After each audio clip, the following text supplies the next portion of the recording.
शुभ मंगल चरणी गण नाचला, नाचला कसा तरी पाहू चला गण. आता हे स्वतः छोटा गंधर्वांसमोर मला गायला मिळालं.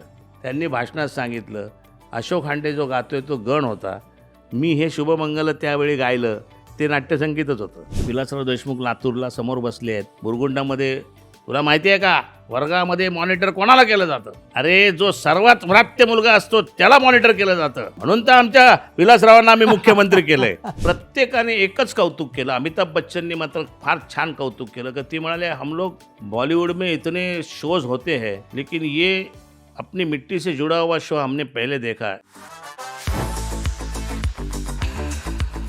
नमस्कार, मी चित्रपट विश्लेषक दिलीप ठाकूर. इट्स मजा या लोकप्रिय डिजिटल चॅनलच्या हॅशटॅग ठाकूर विचारणार सीझन 2 यामध्ये तुमचे पुन्हा एकदा स्वागत. आपण बघा, ज्या विभागामध्ये लहानाचं मोठं होतो त्या विभागातील अवतीभोवतीच्या वातावरणाचे आपल्यावर संस्कार होतात म्हणण्यापेक्षा ते खरं तर आपण करून घेतले पाहिजे. ते सकारात्मक घेतले पाहिजे. कारण आपली जी वाढ आहे म्हणजे आपण शालेय वय, मग महाविद्यालयीन वय, ह्यामध्ये तो प्रवास करतो, त्याच्यामध्ये ह्या ज्या सगळ्या वातावरणातून जे शिकतो त्याचा जर आपण वापर केला तर त्याच्यातून आपलं व्यक्तिमत्व विकास होतो. इतकंच नव्हे तर पुढे जाऊन त्या सगळ्याचा आपल्याला व्यवसाय वृद्धीसाठी उपयोग होतो. आज आमच्याकडे जे पाहुणे आलेले आहेत ते असेच आहेत. ते आता आपण जो मुंबईचा विचार केला तर तुम्हाला कदाचित कल्पना नसेल की एक वेळ अशी होती ना, म्हणजे 90च्या दशकापर्यंत जे मराठी मनोरंजन क्षेत्रामध्ये येणारा जो कलाकार होता, लेखक होता, दिग्दर्शक होता, तंत्रज्ञ होता, तो एक तर गिरगावातून यायचा, गिरणगावातून यायचा किंवा शिवाजी पार्कमधून यायचा. आणि इतकंच नव्हे तर आपण ज्या विभागातून आलो त्याची मुळे तो कधीच विसरला नाही. पण त्यांनी ती मुळे घट्ट केली, तो वाढला. त्याने आपल्या कारकिर्दीचा जो बहर आहे, वृक्ष आहे, तो वाढवला. आणि त्या वाढीमधनं त्यांनी जे अनेक प्रकारचे अनुभव घेतले ते अनुभव ऐकण्यामध्ये सुद्धा ना एक वेगळ्या प्रकारचा आनंद आहे. त्यात माहिती आहे, मनोरंजन आहे. ती व्यक्ती काय शिकली हे सुद्धा जाणून घ्यायचं आहे आणि त्यापासून आपण काय शिकू शकतो हे सुद्धा पाहिजे. आणि अशीच एक व्यक्ती आज आमच्या इट्स मज्जाच्या या स्टुडिओमध्ये आली आहे आणि तो आहे अशोक हांडे. नमस्कार. नमस्कार. तुझा इट्स मज्जाच्या या हॅशटॅग ठाकूर विचारणार सीझन 2मध्ये स्वागत. सर्वप्रथम सर्व दर्शकांना माझा विनम्रपूर्वक नमस्कार. आणि आज दिलीप ठाकूर यांच्यासारखा एक अतिशय अनुभवी आणि संवेदनशील चित्रपट, नाटक असो, यांचा ते पत्रकार, कलेचा आस्वाद घेणारा, कलेवर टीका करणारा आणि कलेमध्ये वृद्धिंगत कशी होईल यासाठी स्वतःचं काही योगदान देणारा असा एक पत्रकार. जरा मला दडपण आलं आहे की दिलीप ठाकूरसमोर बोलायचं म्हणजे जरा दडपण आलं आहे, पण दिलीप ठाकूर याच्यासमोर बोलण्याची मला संधी मिळते याच्याबद्दल मी इट्सचं पहिलं सर्वप्रथम आभार मानतो. आणि आता ते जे काय विचारतील त्याला आपण उत्तरं देण्यासाठी मी सगळं माझं बळ एकवटवतो आहे. तेव्हा आता ठाकूरजी तुम्ही सुरू करा. तर माझं आता मी जे इंट्रोडक्शन दिलं, तू लालबागच्या रंगारी बदक चाळमध्ये वाढला, म्हणजे जो पुण्यातून आला त्यानंतर तिकडे तू मेळे पाहिले, ते जे सगळं वातावरण गिरण गावातलं. मग तू जे पुढची तुला डेव्हलपमेंट जी तुझी आहे ती वेगळी सांगायला नको. म्हणजे तू कसं आहे, आत्ता तुम्ही जो उल्लेख केलात तो अतिशय म्हणजे मराठी संस्कृती, खास करून मुंबईची संस्कृती, याचा तुम्ही अगदी गाभा सांगितलात. मी गावच्या वातावरणात वाढलो. गावातले जे काय मूलभूत संस्कार आहेत ते माझ्यावर झाले. त्याच्यानंतर मी गिरणगावातील रंगारी बदकशाळ नावाच्या एका अजब नगरीमध्ये आलो. तिथे राहत असताना मी आणीपाणी तांदळाच्या गोणी होतो. पण गिरगावातल्या चिकित्सक शाळेत शिकायला गेल्यावरती भाषा शुद्ध माझी झाली. त्याच्यानंतर तुम्ही शिवाजी पार्कचा उल्लेख केला, त्या रुपारेल कॉलेजमध्ये माझ्या सगळ्या अंगभूत गुणांना खूप मोठा स्कोप मिळाला, तेव्हा ते वर्तुळ पूर्ण झालं असं मला म्हणायला हरकत नाही. लहानपणी गावी आमच्या मंदिरामध्ये जी भजनं होत, तर त्या भजनामध्ये सुरुवातीला मी कोरस द्यायचो. तर मग तो तिथले बुवा म्हणायचे, यांचा आवाज फार सुरेल आहे. तर मग ते आमचे वडिलांनी माझ्याकडून एक भजन बसवून घेतलं होतं. कैवल्याचा पुतळा प्रगटला भूतळा, चैतन्याचा जिव्हाळा ज्ञानोबा माझा. अशा तऱ्हेने ज्ञानोबांचा माझा परिचय झाला. आणि ते मग आमचे वडील दररोज घरामध्ये गावी असो, रंगारी बदकशाळेत असो, देवाचे द्वारी उभा क्षणभरी तेणे मुक्तिचारी साधी येल्या, हरिमुखे म्हणा पुण्याची गणना कोण करी. त्यामुळे संत वाङ्मय जे आहे ना, त्याचे संस्कार मला पहिल्यांदा गावातून आणि माझ्या घरातून झाले. लोककलेचे जे संस्कार आहेत ते आमच्या गावी ज्या लोककला होत्या, खास करून ललित म्हणून होतं. म्हणजे तुम्ही आता मराठी बाणामध्ये जे बुरगुंडा बघता, ते आमचे काका, म्हणजे 2 काका, आमचे सख्खे काका हे सूत्रधार असायचे आणि आमचा बाळू काका हा त्या वैदिनीचं काम करायचा. आणि ते इतकी धमाल करायचे की गावातल्या लोकांचे हसून हसून तो गाल दुखायचे. पण ते जे काय ललित होतं, मला असं वाटतं मराठी बाणाच्या रूपाने मी सुद्धा आता एक ललितच सादर करतो आहे. त्याच्यानंतर वेगवेगळ्या ज्या लोककला आहेत त्या मला रंगारी बदकशाळीमध्ये मिळाल्या. रंगारी बदकशाळी म्हणजे काय, सगळे गिरणीत कामाला, तिथे कोण कोकणातून आला आहे, कोण मालवणचा आला आहे, कोण पोलादपूरचा आला आहे. म्हणजे त्याच्यातसुद्धा एक वेगवेगळे शेड्स होत्या. बरोबर आहे. हां, म्हणजे सिंधुदुर्गाचा वेगळा आणि मालवणचा वेगळा आणि रत्नागिरीचा वेगळा आणि दापोलीचा वेगळा आणि मंडणगडचा वेगळा, तिथून पुढे पोलादपूरचा वेगळा, तिथून पुढे रायगडमधला वेगळा. कोणी त्यांना त्यावेळी बालू म्हणत असत, कारण ते बालू डान्स करत असत. तेव्हा तिथले जे कोकणातले सूक्ष्म, त्याशिवाय आमचा आंब्याचा व्यवसाय होता, त्यामुळे कोकणात जायचा योग यायचा नेहमी मला लहानपणा वयातच. आणि एक असं मला असं वाटतं की प्रत्येक मनुष्य देहाचा एक पिंड असतो. तो पिंड त्याला आपोआप घडवतो आणि सभोवतालचं वातावरण त्या पिंडाला पोषक ठरत गेलं की आता मला कसं की मी लहानपणी जायचो, चल चढवा पडा वाचून आगबोटी जपान, शिमिटाच्या चाळीत घो तुझो रावता, हाडापलो जीव गुदमारान, चल चढवा पडा वाचून आगबोटी जपान. आता तिथलं जे लोक साहित्य होतं, लोककला होत्या, त्या आपोआपच कुठेतरी आता ही आमच्या देवगडचं गाणं आहे ते, म्हणजे देवगडमध्ये मी ऐकलेलं गाणं आहे, किंवा माझ्या घोवाचो कागद इलो गे आहे धाड मुंबई माका. लोककलेतून तत्कालीन सुखदुःख कशी मांडली जातात की त्यावेळेला हा मालवणचा बाबल्या मुंबईला आला आणि त्यावेळेला बायका पोरांना तो घेऊन येत नसे, तो झिलग्याच्या खोलीत राहत होता. झिलग्याची खोली म्हणजे तिथे त्या खोलीमध्ये एका 10 बाय 10च्या खोलीमध्ये असे बाकडे मांडले जायचे आणि पहिल्या पाळीचे लोक झोपायचे, ते उठून गेले की दुसऱ्या पाळीचे झोपायचे, ते उठून गेले की तिसऱ्या पाळीचे झोपायचे. संपूर्ण रंगारी चाळ ही त्या भोंग्यांवरती अवलंबून असायची. तिथल्या चुलीसुद्धा भोंग्याच्या तालावरती पेटायच्या, त्या तालावरती विझायच्या आणि तिथली रात्रसुद्धा अरुणोदयसुद्धा 7 वाजता सकाळी भोंगा वाजवी भूपाळी, सुरू झाली पहिली पाळी मोठ्या डौलात. नारायण सुर्वेंनी लिहिलं की 7 वाजता सकाळी भोंगा वाजवी भूपाळी, सुरू झाली पहिली पाळी मोठ्या डौलात, चाक फिरे घराघरा सुत निघे भराभरा, नटवाया वसुंधरा. किती सुंदर. अशा प्रकारचे संस्कार. बरं, तिथे काय होतं, रंगारी बदकशाळीमध्ये कीर्तनं पण व्हायची, तिथे भजनं पण व्हायची. भजनामध्ये सुद्धा 2 प्रकार आहे. जे घाटावरचं भजन, वारकरी भजन वेगळं आणि आमचे कोकणातले जे भजन, चक्री भजन, ते वेगळं. पाण्या निघाली राधा, पाण्या निघाली राधा, पाण्या निघाली राधा गवळण, ऋणझुण वाजती पैंजण. हे चंद्रकांत बुवा कदम वगैरे ते त्या काळामध्ये त्यांच्यात ती कॉम्पिटिशन असायची आणि सगळं तो ईर्षा असायची त्यांच्यामध्ये. तसे बालू डान्समध्ये सुद्धा तिथे स्पर्धा असायच्या. म्हणजे स्पर्धा अशा कोणीतरी स्पॉन्सर केलेत असं नसायचं. नाही नाही नाही हां. स्पर्धा म्हणजे ते आज ह्यांनी केलं त्यांनी केलं, पब्लिक कोण म्हणत, पब्लिक ओपिनियन, नाही नाही नाही नाही तोच सरस ठरला, नाही नाही नाही नाही हाच सरस ठरला, अशी जी हमरातुमरी असायची. तिथे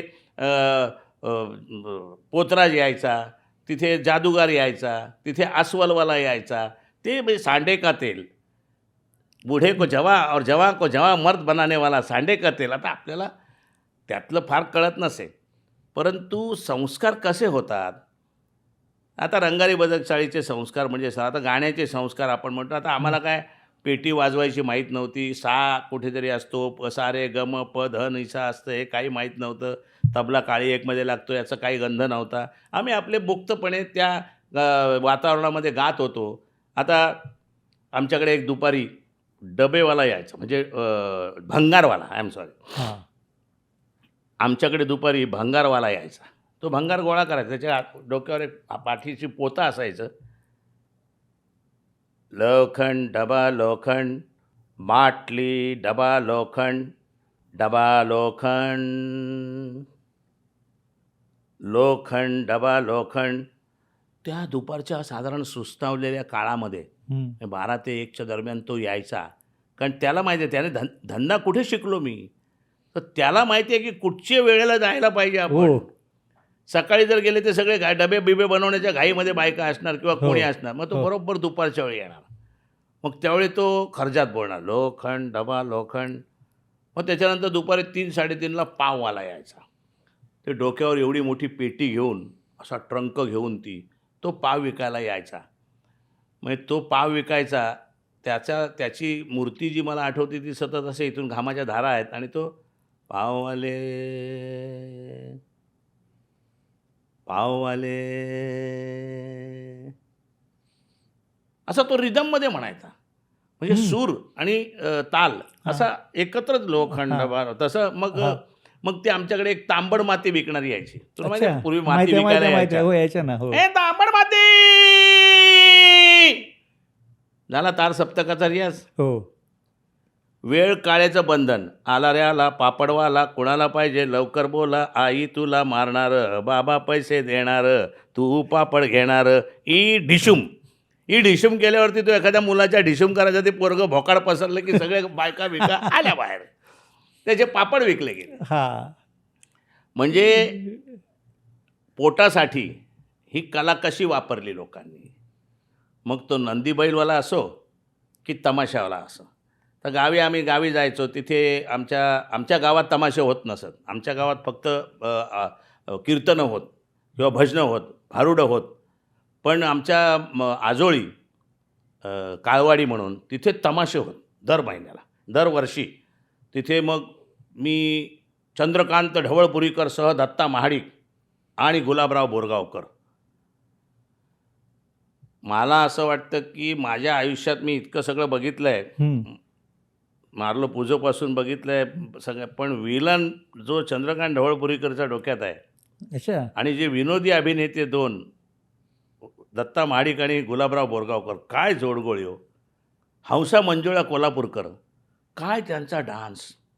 विठाबाई भाऊ मांग, काय तिचा दणदणीत सगळं अदाकारी. असे दत्तोबा तांबे शिरोलीकर दत्तोबा तांबे शिरोलीकर साहेब अभिवादन करून सादर करत आहे, असं ते सगळं त्याची अनाऊन्समेंट असायची. तुम्हाला सांगतो, त्यांचा मी दारू सोडली हा वग होता. त्या वगाचं नाव होतं मी दारू सोडली. प्रत्येक गावात त्यांचा तमाशा झाल्यानंतर कमीत कमी 5 ते 10 लोक दारू सोडत होते. अरे वा. म्हणजे लोककला ह्या जीवनावरती काय परिणाम करू शकतात आणि कसं प्रबोधन करू शकतात. मग आम्ही इकडे आलो, इकडे सगळं गिरणगावात कम्युनिस्टांचं सगळं राज्य होतं. हुशार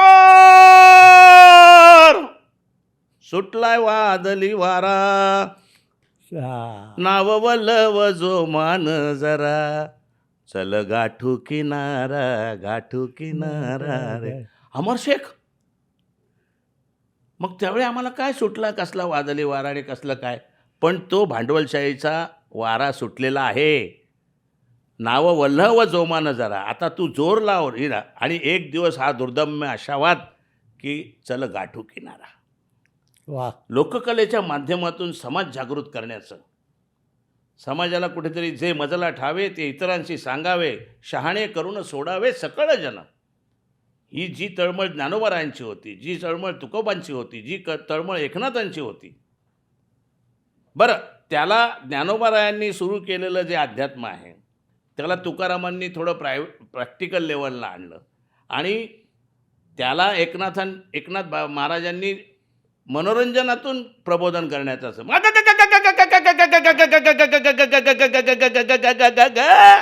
आता असं केल्यावरती लोकांचं अटेन्शन. बरोबर आहे. हां.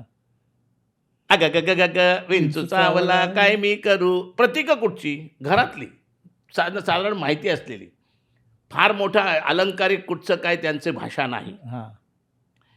ही साधी सोपी सरळ ही जी गोष्ट आहे, ह्या ज्या गोष्टी आहेत, ह्या गोष्टी माझ्या मनावरती कुठेतरी परिणाम करत होत्या ते आज जाणवतं आहे.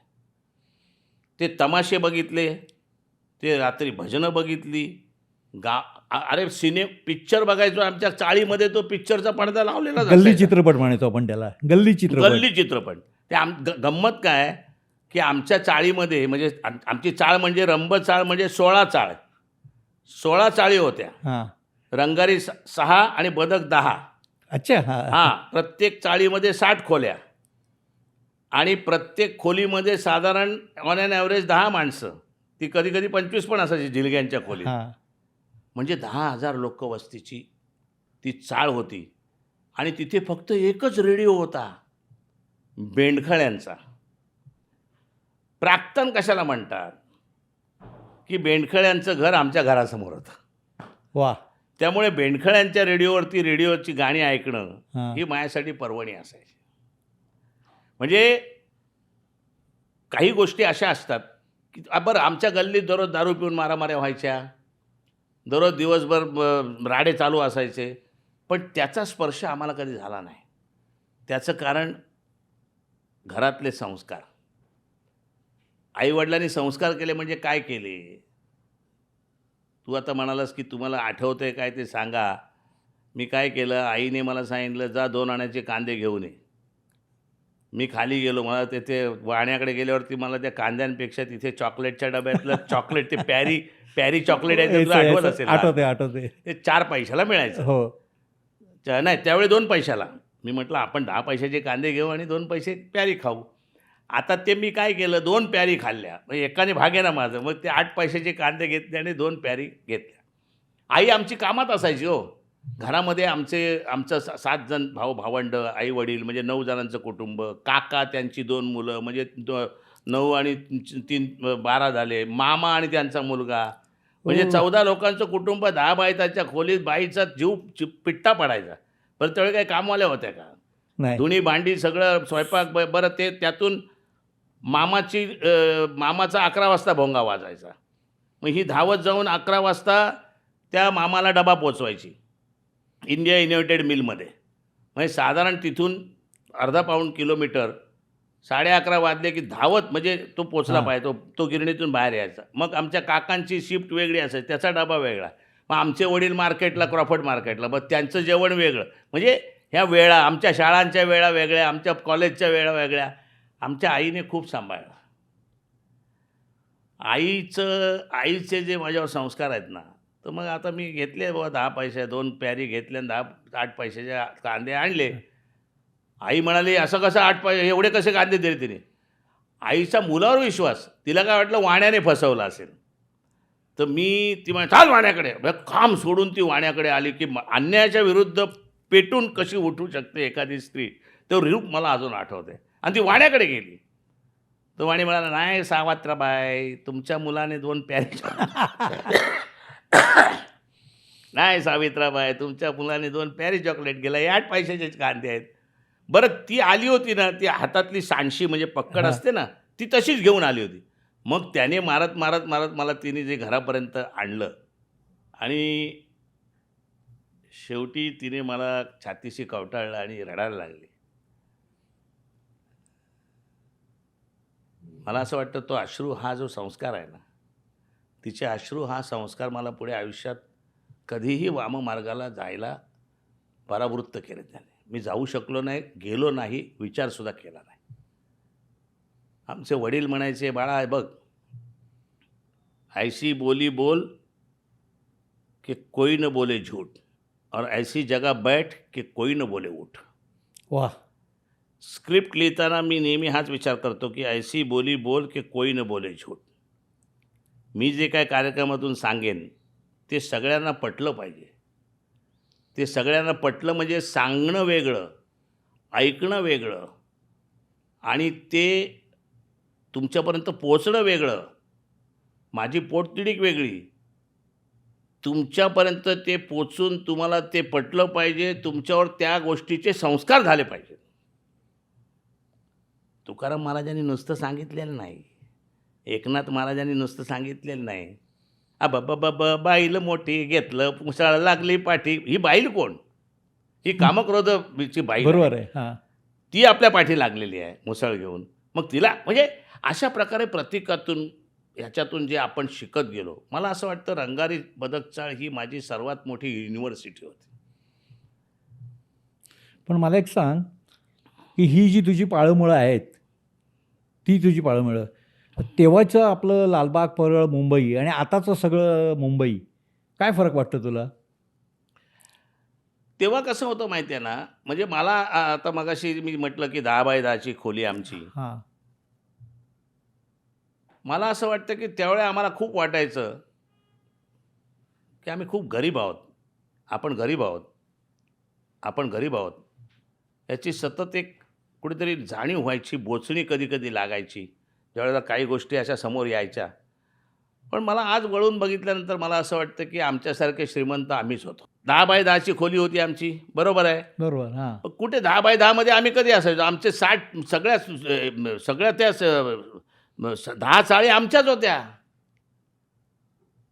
कुठे कोण सितूबुवा सावंत तबला शिकवतायत, कुठे भाऊ गोवेकरकडे हे प्रभो चंद्रमौळी शंकरा अखिल जगाचा तू एकत्राता पावन करीसी ते तव दासाया.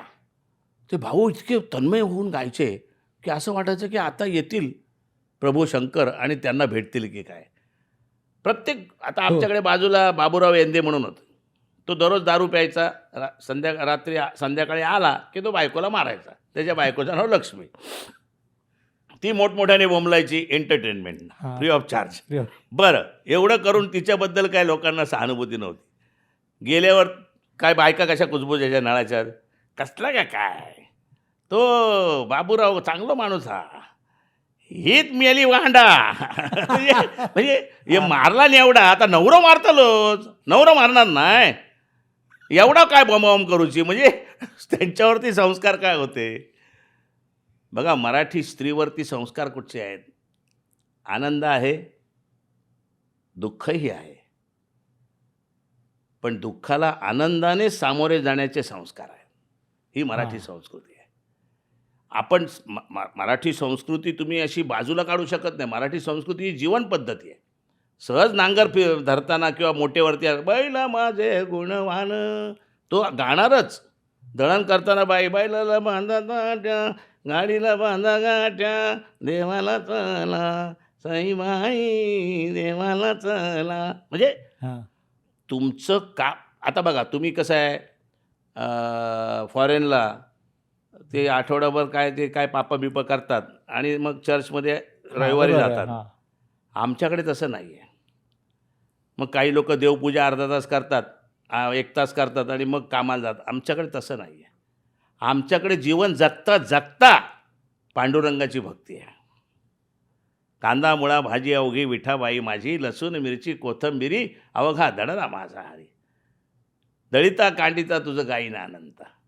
म्हणजे त्याला काय सेपरेट त्याला आता मी जमले का बाई, आता मी थोडी एंटरटेनमेंट करते, मग तो डान्स करते, असं काही नाही. हे सगळं झिम्मा फुगडी अमकं तमकं सगळं ते त्याच्यामध्ये आलेलं आहे, जगता जगता आलेलं आहे. त्या सगळ्या खेळांमधून, त्या सगळ्या कलांमधून जीवन पाझरतं आहे. जीवनाची सुखदुःख त्यातून प्रकट होत आहेत. आणि त्याच्या ह्या सगळ्या जीवनाच्या सुख-दुःखाचा अनुभव घेऊन त्याच्यावर मंथन करून त्याच्यावरती काहीतरी बोध काय घ्यायचा. तो बोध एका जनार्दनी समरस झाले, पण तो रस येथे नाही. तो रस म्हणजे कुठला? तो रस येथे नाही मला दादला नको ग बाई. म्हणजे हां. हा जो आपल्यावरती पगडा आहे ना, हा फार मोठा पगडा आहे. तिथे कामगार चळवळी होत होत्या. कामगार चळवळीमधनं तिथे मारामाऱ्या होत होत्या वेगळ्या पद्धतीने. 2 युनियनमधले झगडे होते. तिथे दारू पिऊन मारामाऱ्या होत होत्या. शेजाऱ्यांची भांडणं होत होती. आमच्यासाठी ती सगळी एंटरटेनमेंटच होती. कारण आम्ही त्याच्यात कुठे नव्हतो. आता काय झालं, रंगारी वदकशाळीची एक भाषा आहे. आलतो. मग गेलेलात काय तू? म्हणजे ही हां. भाषा होती. आता मी गेलो चिकित्सक शाळेत हां. 8वीला. हां. मग तिथे सगळं ते पांढरपेशे सगळी वस्ती, ब्राह्मण वस्ती, सारस्वतांची वस्ती. मग तिथे मला ते पाणी म्हणता येत नाही, तर पाणी म्हणायचो मी. मग मला हसायचे लोक, सगळी मुलं, की पाणी. आता मला कळायचं नाही की मला का हसतायत. पण त्यांच्यातल्याच कुठेतरी भिडे, जोशी, बापट आणि बोथरे वगैरे ह्या सगळ्या मंडळी, नाडकर्णी ह्या सगळ्या मंडळींनी मला बोलायला शिकवलं. पाणी. मग ते पाणी म्हणताना पाणी, पाणी असं कर, नाही रे पाणी नाही, पाणी असं करत करत भाषा शुद्ध माझी तिथे झाली. माझे निबंध वर्गात वाचून दाखवले जायचे. वाह! शाळेमधले संस्कारसुद्धा, माझ्या शिक्षकांचे संस्कार मला विसरताच येणार नाहीत. पहिलीला मी होतो, मला ते आठवतंय. शाळेत गेलो मी आणि त्या दिवशी घरी म्हाळ होतं. म्हाळ म्हणजे ते श्राद्ध असतं ना, ते खीर-बीर असते ना, हं. तर शाळेत जाताना सगळी ती खीर अशी रटरटत होती. सगळा तो वास-बीस सगळा तो येत होता. आणि मी शाळेत गेलो आणि मधल्या सुट्टीत मी पळून आलो गपचूप. आणि घरी आलो आणि घरी सगळे ते म्हाळ असल्यामुळे सगळेच घरी होते, वडील-बिडील. म्हटलं, "नाही, आम्हाला अर्ध्या दिवसाची सुट्टी दिली आज." ते पण काय ठीक आहे, म्हणजे अर्ध्या दिवसाची सुट्टी दिली आणि मी आपला तिकडे फिरतोय. तेवढ्यात त्या आंबेकर बाई जिना चढून येताना मला दिसल्या. त्या जिना चढून येताना दिसल्याबरोबर मी कुठे लपायचं इथपर्यंत त्या पोचल्या. म्हणजे शाळेतला एक मुलगा वर्गात नाही आहे, तो कुठे गेला म्हणून त्याच्या घरी त्या आल्या. आणि माझं भांडं फुटलं आणि वडील मला मारायला लागले. त्यावेळी त्या आंबेकरबाई अशा मध्ये पडल्या, "नका हो नका त्याला मारू, त्या लहान मुलाला काय कळतंय." हे जे आहे ना, हां. हे इतकं डोक्यात बसलेलं आहे. आईची मूर्ती म्हणजे मला आंबेकर बाई आठवतात. आमच्या शाळेमध्ये 5वी 6वीला शिंदे सर होते.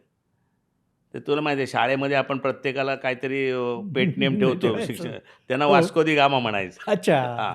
ते असे पान खाऊन यायचे. गजनी घोरी गुलाम खिलजी तुखलग सय्यद लोधी सुलतान वंशी राज्य मिळविले दिल्लीची गादी. ह्या एका डायलॉगवरती मला शिक्षणाचं, अभ्यासाचं टेक्निक मिळालं. मी कधीच MA पर्यंत मी कधीच फर्स्ट क्लास सोडला नाही. वाह! अभ्यास कसा करावा? तर रिदममध्ये. गजनी घोरी गुलाम खिलजी तुखलक सय्यद लोधी सुलतान वंशी राज्य मिळवले दिल्लीची गादी. 1000 वर्षाचा इतिहास झाला. काय दुसरीकडे बघायलाच नको. पाठ झाला इतिहास. म्हणजे आमचे नाबर सर होते. नाबर सर एक दिवस वर्गावर आले. म्हणजे ते प्रिन्सिपल होते नाबर सर. तर ते आम्हाला पकडलं. ते नेहमीप्रमाणे आम्ही प्रात्यपणा करत होतो. तर ते नाबर सरांसमोर हजर केलं. आता नाबर सर फटकावणार म्हणून आम्ही तयारीत होतो फटके खायची आमची तयारी होती. द्यायची, खायची सगळी तयारी होती. ते म्हणाले की इथे काय लिहिलं आहे? त्यामुळे सुसंगती सदा घडो, सुजन वाक्य कानी पडो, कलंकमतीचा झडो, विषय सर्वथा ना आवडो. ते म्हणाले याचा अर्थ काय? तर विषय सर्वथा ना आवडो, सगळ्यांना आवडो म्हटलं. म्हणजे त्याचा हं. सर्वथा ना आवडो. हो. सर्वथा ना आवडो. कधीच आम्हाला आवडू नये. हा जो पोटभेद आहे ना, हा ज्यावेळेस शिक्षक तुमच्या आयुष्यामध्ये येतो ना, म्हणजे विणा काय आपण जे काय मोठ्या संतांनी सांगून ठेवलेलं आहे, की गुरुविणा तुम्हाला मुक्ती नाही. भावविणा भक्ती, भक्तिविणा मुक्ती, बळेविणा शक्ती बोलू नये. तुम्हाला गुरु पाहिजे. आता मग त्यामुळे काय झालं, की आम्ही सजग झालो, की कुठचाही श्लोक वाचता ततितरखग भेणे वेगळाले पळाले, उपवन जल केली जे कराया मिळाले, स्वजन गवसला जो त्याज पाशी नसे तो, कठीण समय येता कोण कामास येतो. क्वेश्चन मार्क आहे पुढे. त्यामुळे ह्याचा जो पोटभेद आहे तो नाबर सरांसारख्या शिक्षकांनी शिकवला. आमच्या लोंबरबाई होत्या, दररोज मला वर्गात गाणं म्हणायला लावायच्या. म्हणजे आत्ता मी वळून ज्यावेळी बघतो त्यावेळी खरं म्हणजे मैंने तेरे लिए ही सात रंग के सपने चुने, आनंद. सपने सुनहरे सपने. लहानपणी ते आमच्या रंगारी चाळीमध्ये आमचा मोठा भाऊ आहे ना, निवृत्ती दादा, माझा मोठा चुलत भाऊ, आता एकत्रच कुटुंब. त्याने मिलन कला झंकार नावाचं एक गायन पार्टी काढली. बरं त्याला काही गाता येत नव्हतं, तो काही डायरेक्शन नाही, पण तो प्रोड्युसर होता. म्हणजे त्याला ते सगळं हां.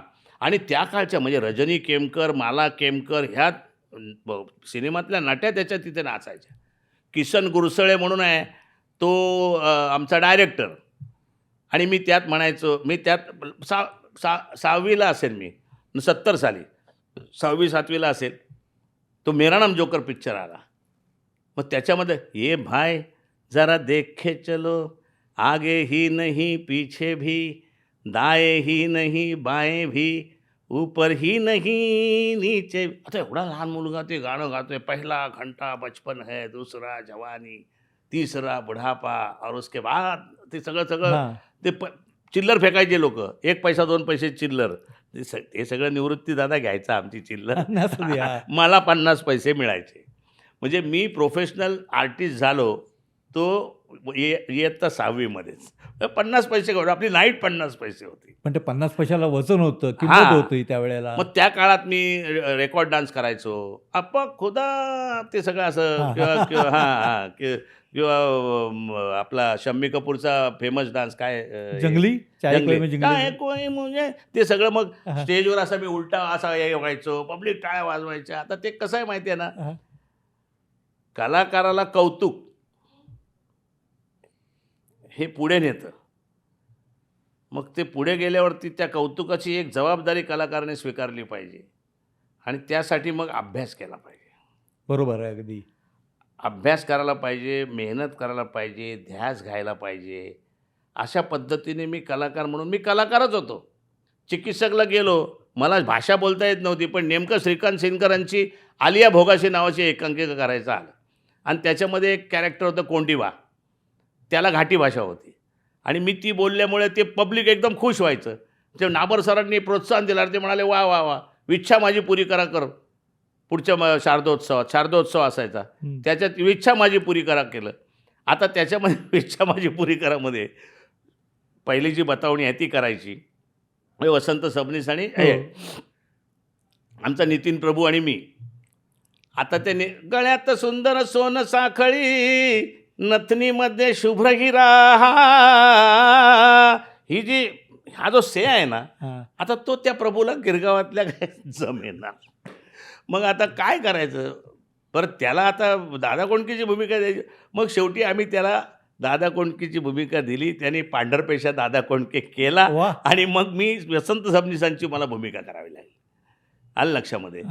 तेव्हा काही गोष्टी मग त्या शिकवून गेल्या. शाळेमध्ये नाबर सर आमच्या वर्गात नव्हते, पण ते आले आणि त्यांनी फळ्यावरती असं एक वर्तुळ काढलं. स्वतः फळा पुसला डस्टरने आणि एक असं मस्त एक वर्तुळ. नाबर सरांनी इतका ग्रेट माणूस मी शिक्षक म्हणून बघितला नाही. त्याच्यात एक कोण काढला, अंश असा, आणि विचारलं की हा कोण किती अंशाचा आहे. तर मी थोडा हुशार चुणचुणीत आणि आगाऊ पण होतो. मी हात वर केला आणि 60 अंशाचा सांगितलं. किती? 60 अंशाचा. तो त्याने कोण मापक आणलं. ते कोण मापक आणि मला 60 अंश लोक मुलांनी टाळ्या वाजवल्या. काय मी तर आता काय केवढा मोठा हिरो झालो. नाबर सर तिकडून हसत हसत आले छडी घेऊन. त्यांच्या हातात नेहमी छडी असायची. मला म्हणाले हात पुढे कर. आणि त्यांनी सटासट 6 छड्या माझ्या हातावर मारल्या. लाल झाला माझा हात. मी लाल बुंद झालो. त्यावेळी शोले पिक्चर आला होता. ते टेटवा दबा देता झाले का, ते तो डायलॉग होता ना अमजद खानचा. ते असे परत जायला निघाले. ते असं मला वाटलं की त्यांना पकडावा त्यांची मान. आणि इतका मी संताप झाला की आपण उत्तर बरोबर दिलं आहे आणि आपल्याला 6 छड्या. परत ते गेले. म्हणाले, "या मुलाला मी का मारलं?" आता ते काय कोण उत्तर दे, चिडी चीप. म्हणाले, "याला मारलं याचं कारण असं, की सायन्स हे अंदाजाचं शास्त्र नव्हे. भूमिती हे अंदाजाचं शास्त्र नव्हे. हे कोन मापक मोजूनच सांगितलं पाहिजे. उद्या हा मुलगा इंजिनियर होईल आणि तिकडे पुलाचं काम चालू आहे आणि हा खाली बसेल आणि हा बोले बरोबर आहे कोण, आणि तो कोण चुकला आणि तो पूल पडला तर देशाचं नुकसान होईल." याच्यात 2 संस्कार आहेत. एक म्हणजे भूमिती हे अंदाजाचं शास्त्र नव्हे आणि दुसरं म्हणजे देशाचं नुकसान होईल. आता याच्यापेक्षा आता हे प्राक्तन आहे माझं, की हे सगळं माझ्या नशिबी आलं. हे माझ्या म्हणजे आता ज्या वेळेला मी पुढे इकॉनॉमिक्स शिकलो त्यावेळेला economics is the science of human behaviour which studies the relationship between ends and scarce means which have alternative uses वगैरे ते सगळं इकॉनॉमिक्समध्ये मी मास्टर होतो. But that was a social science. मग what is the difference between science and social science? मग मी मॅथमॅटिक्सचा काय, mathematics is the science, social हे हे जे काय सगळं बारीक बारीक गोष्टी आहेत ना, ह्या गोष्टी मला असं वाटतं गजनी गोरी गुलाम खिलजी तुगलक सय्यद लोधीवरनं मी अख्खा आझादी 50 कार्यक्रम केला. पण हे तू सगळं हा सगळा तुझा बेस आहे. म्हणजे तू शिकत गेला, अनुभव येत गेले, शिक्षक भेटले, ते संपूर्ण लालबागचं परेलचं वातावरण वगैरे. पण नंतर जेव्हा तू कार्यक्रम करायला लागला एकापाठोपाठ एक बरोबर आहे. माझ्या माहितीप्रमाणे 7 ऑगस्ट 1987 हो. तू चौरंगची स्थापना केली आणि मग तुझा एक नवा प्रवास सुरू झाला. त्या प्रवासामध्ये तुला यश मिळत गेलं. तू मागे वळून खरोखरच पाहिलेलं नाही आहे. हे फार कमी जणांनाच जमतं. म्हणजे तुला यशापयश आलं नाही असं नाही. कुठे बुकिंगवर परिणाम झाला, कधी एखादा कार्यक्रम नीटसा जमला नाही किंवा बांधला गेला नाही किंवा वळला नाही किंवा त्याचं मांडणी नीट झाली नाही. पण हे सगळे बाकीचे कार्यक्रम करताना तुला जे तुझं कौतुक झालं, सामाजिक, राजकीय, सांस्कृतिक, माध्यम क्षेत्रातील व्यक्तींकडनं, मान्यवरांकडनं, ते कसं होतं? कारण तुला मी आता वेगळ्याच टोकाला नेतो. हा झाला तुझा फ्लॅशबॅक. आता आपण ह्या रिॲलिटीकडे येऊ. नाही, कौतुकाने कलाकार घडतो आणि त्या वेळेला कौतुक होत जातं, तशी जबाबदारी माझ्यावर वाढत हां. गेली. तुम्ही म्हणता त्याप्रमाणे मी म्हणजे ही सगळे कार्यक्रम हां. याच्यामध्ये कसं आहे, की मी कॉलेजला गेलो, कॉलेजमध्ये लालबागचा तिथे असल्यामुळे ते दागडदिगा करायचा आणि पण मला विधायक वळण लावलं गावडे सरांनी, हां. येवलेकर सरांनी, शिंदे सरांनी, ह्या लोकांनी, प्रधान सरांनी.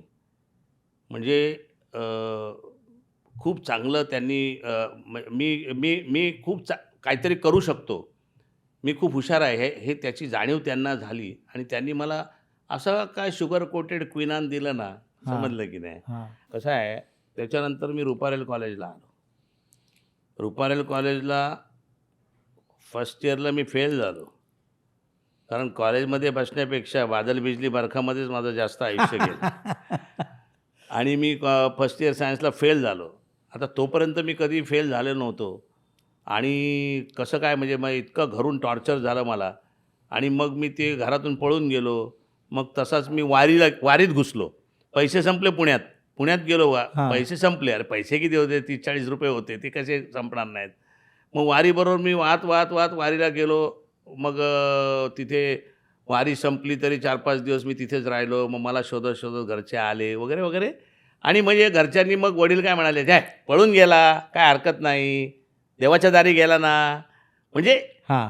अशी भावना होती. हां, अशी भावना होती. म्हणजे मोठे लोक असतात ना, त्यांना कोणाला कसं वळवायचं, कारण ही गुरं राखणारी लोकं होती. आमचे वडील गुरं राखायचे. त्यामुळे मारक्या बैलाला कसं सांभाळायचं आणि मारका नसलेल्या बैलाला कसं सांभाळायचं आणि गुरं कशी वळवायची हे त्यांना चांगलं माहिती होतं. मी कॉलेजमध्ये गेल्यानंतर फर्स्ट इयर सायन्सला फेल झालो आणि मग मी इंटर आर्ट्सला आलो. फेल झालो त्याची दुसरी पण कारणं होती, की मला काही ॲक्टिव्हिटीज करायला मिळत नव्हत्या. आता हुशार विद्यार्थी म्हणून मी सायन्सला गेलो खरा, पण त्यावेळेला मी टेबल टेनिस खेळत असे. मी टेबल टेनिस इंटर आर्ट्सला आलो. मी टेबल टेनिस तिथे नाव दिलं आणि युनिव्हर्सिटीला टीम सिलेक्शन होणार आणि त्यांनी माझं नावच नाही पाठवलं. मी आमचे व्हाईस प्रिन्सिपल येवलेकर सरांकडे गेलो.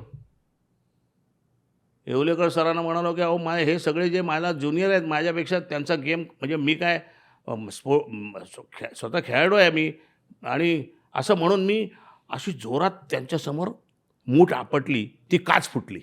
हो. अच्छा. येवलेकर आता काच फुटल्यावरती एक प्रिन्सिपल काय करील? येवलेकर सर शांतपणे म्हणाले, ज्या अर्थी काच फुटली त्या अर्थी तुझ्या म्हणण्यामध्ये काहीतरी तथ्य आहे, बोला. मी थांबलो संपूर्ण. मग मला म्हणाले ठीक आहे आपण एक पर्याय काढू की 5 निवडले आहेत, त्याच्यातला जो 5वा आहे त्याच्याबरोबर तुझी एक मॅच घेऊ, तू जर जिंकलास तर तुला इन्क्लूड करू असं. मी म्हटलं माझी 5व्या मुलाबरोबर नाही मॅच, माझी पहिल्या मुलाबरोबर मॅच घ्या.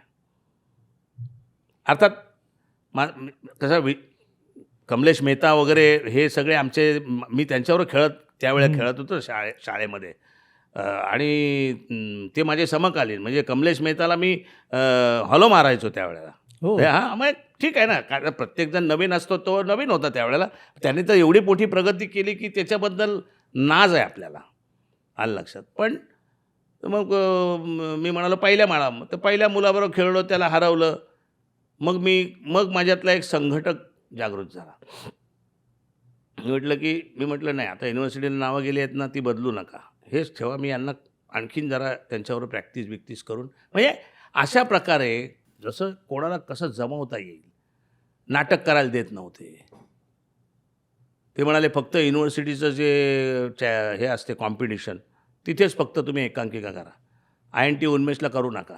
मी पुढाकार घेतला तिथे आणि मग आम्ही सतत 5 वर्ष प्राइजेस मारली तिथे. INT उन्मेष गाजवली, बेस्ट ॲक्टर म्हणून मी तिथे हे केलं बंदी. मग त्या आमच्या एकांकिका दूरदर्शनवर झाल्या. म्हणजे कलेला माध्यम मिळत गेलं.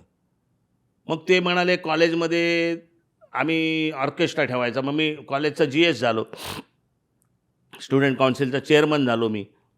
मग मी म्हणालो कॉलेजमध्ये ऑर्केस्ट्रा तेव्हा आता सगळं वातावरण बदलून टाकलं. तर ऑर्केस्ट्रा म्हणाले बाहेरून आणता येणार नाही. तेव्हा आम्ही प्रमिला दातार वगैरे असे काहीतरी ऑर्केस्ट्रा आणाले, 3,000 रुपये त्याची किंमत. ते नाही म्हणाले आम्ही पैसे देणार नाही, प्रधान सर म्हणाले. आणि तुम्हाला एवढं वाटतं तर मग तुम्ही करा. कॉलेजला मी पहिल्यांदा ऑर्केस्ट्रा केला, हिंदी ऑर्केस्ट्रा कॉलेजला केला. आणि त्या ऑर्केस्ट्रामध्ये जिंदगी का सफर है ये कैसा सफर, आणि लोकांनी ऐकून घेतलं. कसा कॉन्फिडन्स वाढतो जे मला पुढे नंतर उपयोगी पडलं. 10 मार्क मिळायचे म्हणून NSSमध्ये गेलो आणि जीवन बदलून गेलं आमचं. गावडे सरांनी सांगितलं की बेटा तू फार हुशार आहेस, तुझ्यात धमक आहे, फक्त तू विधायक मार्गाकडे वळ. आणि मी त्यांचे अनंत उपकार माझ्यावरती, विधायक मार्गाकडे वळलो. फर्स्ट इयर सायन्सला मी फेल झालो. त्याच्यानंतर मला इंटर आर्ट्सला फर्स्ट इयर सायन्सला परत ॲडमिशन देईनात. शिंदे सर म्हणाले अशा मुलांना मी ॲडमिशन देणार नाही. मी महाराष्ट्र कॉलेजला ॲडमिशन घेतली. तिथे 8 दिवस गेलो, पण मला तिथलं वातावरण गुदमरायला लागलो. मला रुपारेलमध्ये ज्या हिरवळीवरती बागडलेला माणूस, म्हणून मग मी गपचूप इंटर आर्ट्सला आलो. मग त्यावेळी मुदगल सर होते आमचे, ते आता प्रिन्सिपल सही करणार त्याच्या. काय आता सायन्स फर्स्ट इयर झालं, आता इंटर आर्ट्स, मग काय पुढच्या वर्षी कॉमर्सला जाणार का, असं. म्हणजे आता हे काय माहिती आहे ना, हे शालूतले जोडे होते. आमचे शिंदे सर काय म्हणायचे माहिती आहे ना, अरे कॉलेजमध्ये येऊन काहीतरी करा, स्पोर्ट्स आहे, हे आहे, कला आहेत, याच्यात कुठेतरी भाग घ्या, लायब्ररीत जाऊन बसा, नाही काय जमलं तर एखादी चांगली मुलगी तरी पाठवा, कमीत कमी ती तुमच्या आयुष्याला उपयोगी तरी पडेल. बरोबर आहे. म्हणजे तिथले जे शिक्षक होते त्या प्रत्येकाने माझ्यावरती, म्हणजे काय सांगू तुम्हाला. आता हे कसं आहे, दुसरी गोष्ट त्याच्या मागची अशी आहे की I was like a blotting paper. म्हणजे मी ते सगळं ब्लॉट करत गेलो. आमच्या NSSच्या ज्या सीमा तोरसकर होत्या त्यांनीसुद्धा फार मोठं कॉन्ट्रीब्युशन केलं. कसं की हा व्रात्य मुलगा आहे, हा जरा दादागिरी करतो, हा जरा थोडंसं हे त्याला कसं वळवायचं माझ्यावर जबाबदारी टाकायला सुरुवात केली. आणि आम्ही पहिल्यांदा वर्ल्ड सर्व्हिस ट्रॉफी NSSची जी प्रेस्टिजियस ट्रॉफी असते ती मिळवली कॉलेजमध्ये. आणि मग आम्ही त्या NSSच्या तिथे आदिवासी भागात फिरताना आपले ढोलकी बिलकी वाजवून गाणी म्हणायचं म्हणजे पब्लिक जमवण्यासाठी. तर तिथे दोधाणी वाडी म्हणून आम्ही कॉम्पिटिशन भरवली बालू डान्सची. मोरावानी झुरू नको मनाची आढी सोड सारी दुनिया फिरून आलो नाही मिळे जोड. अरे काय नाचायचे तेव्हा. रिझम आहे ना. हां त्या इथे वांगणी म्हणजे मुंबईपासून 60-65 किलोमीटरवरती अशी माणसं जगतायत की ज्यांनी कधी रेडिओ ऐकलेला नाही, ज्यांच्या घराकडे जायला अजून रस्ता नाही, ज्यांनी कधी मोटारचा हॉर्न ऐकलेला नाही, अशी माणसं जगतायत. हे सगळं जे आहे ना त्याचा परिणाम असा होत जागा. मग त्यांना आम्ही मुंबईला आणायचं ठरवलं. कुठे की त्यांचा मुंबईत आपण परफॉर्मन्स दाखवू. मग त्यावेळेला त्यांचा एक अर्धा पाऊण तासाचा परफॉर्मन्स. मग आमच्या सीमा तोरसकर म्हणाले की तुम्ही तिकडे गाणी बिणी म्हणत होते तसाच एक करा. मग त्यावेळी मला सुचलं पसायदान ते कसाईदान. वा. की मग मी म्हटलं महाराष्ट्राची संस्कृती काय आहे, कुठून सुरू झाली. तर त्यावेळी नेमकं काय झालं 3 पैशाचा तमाशा आला होता. त्याच्यात पुलंनी म्हटलं होतं की आता पैशात्मके देवे येणे वाग्यज्ञे तोषावे तोषोनी मज द्यावे कसाई दान हे मद्यप्या हाती मद्य राहो जुगारी जिंको तर सगळे डावो तात्पर्य जो जे वांछिल तो ते लावो मनुष्य नामे जनावर.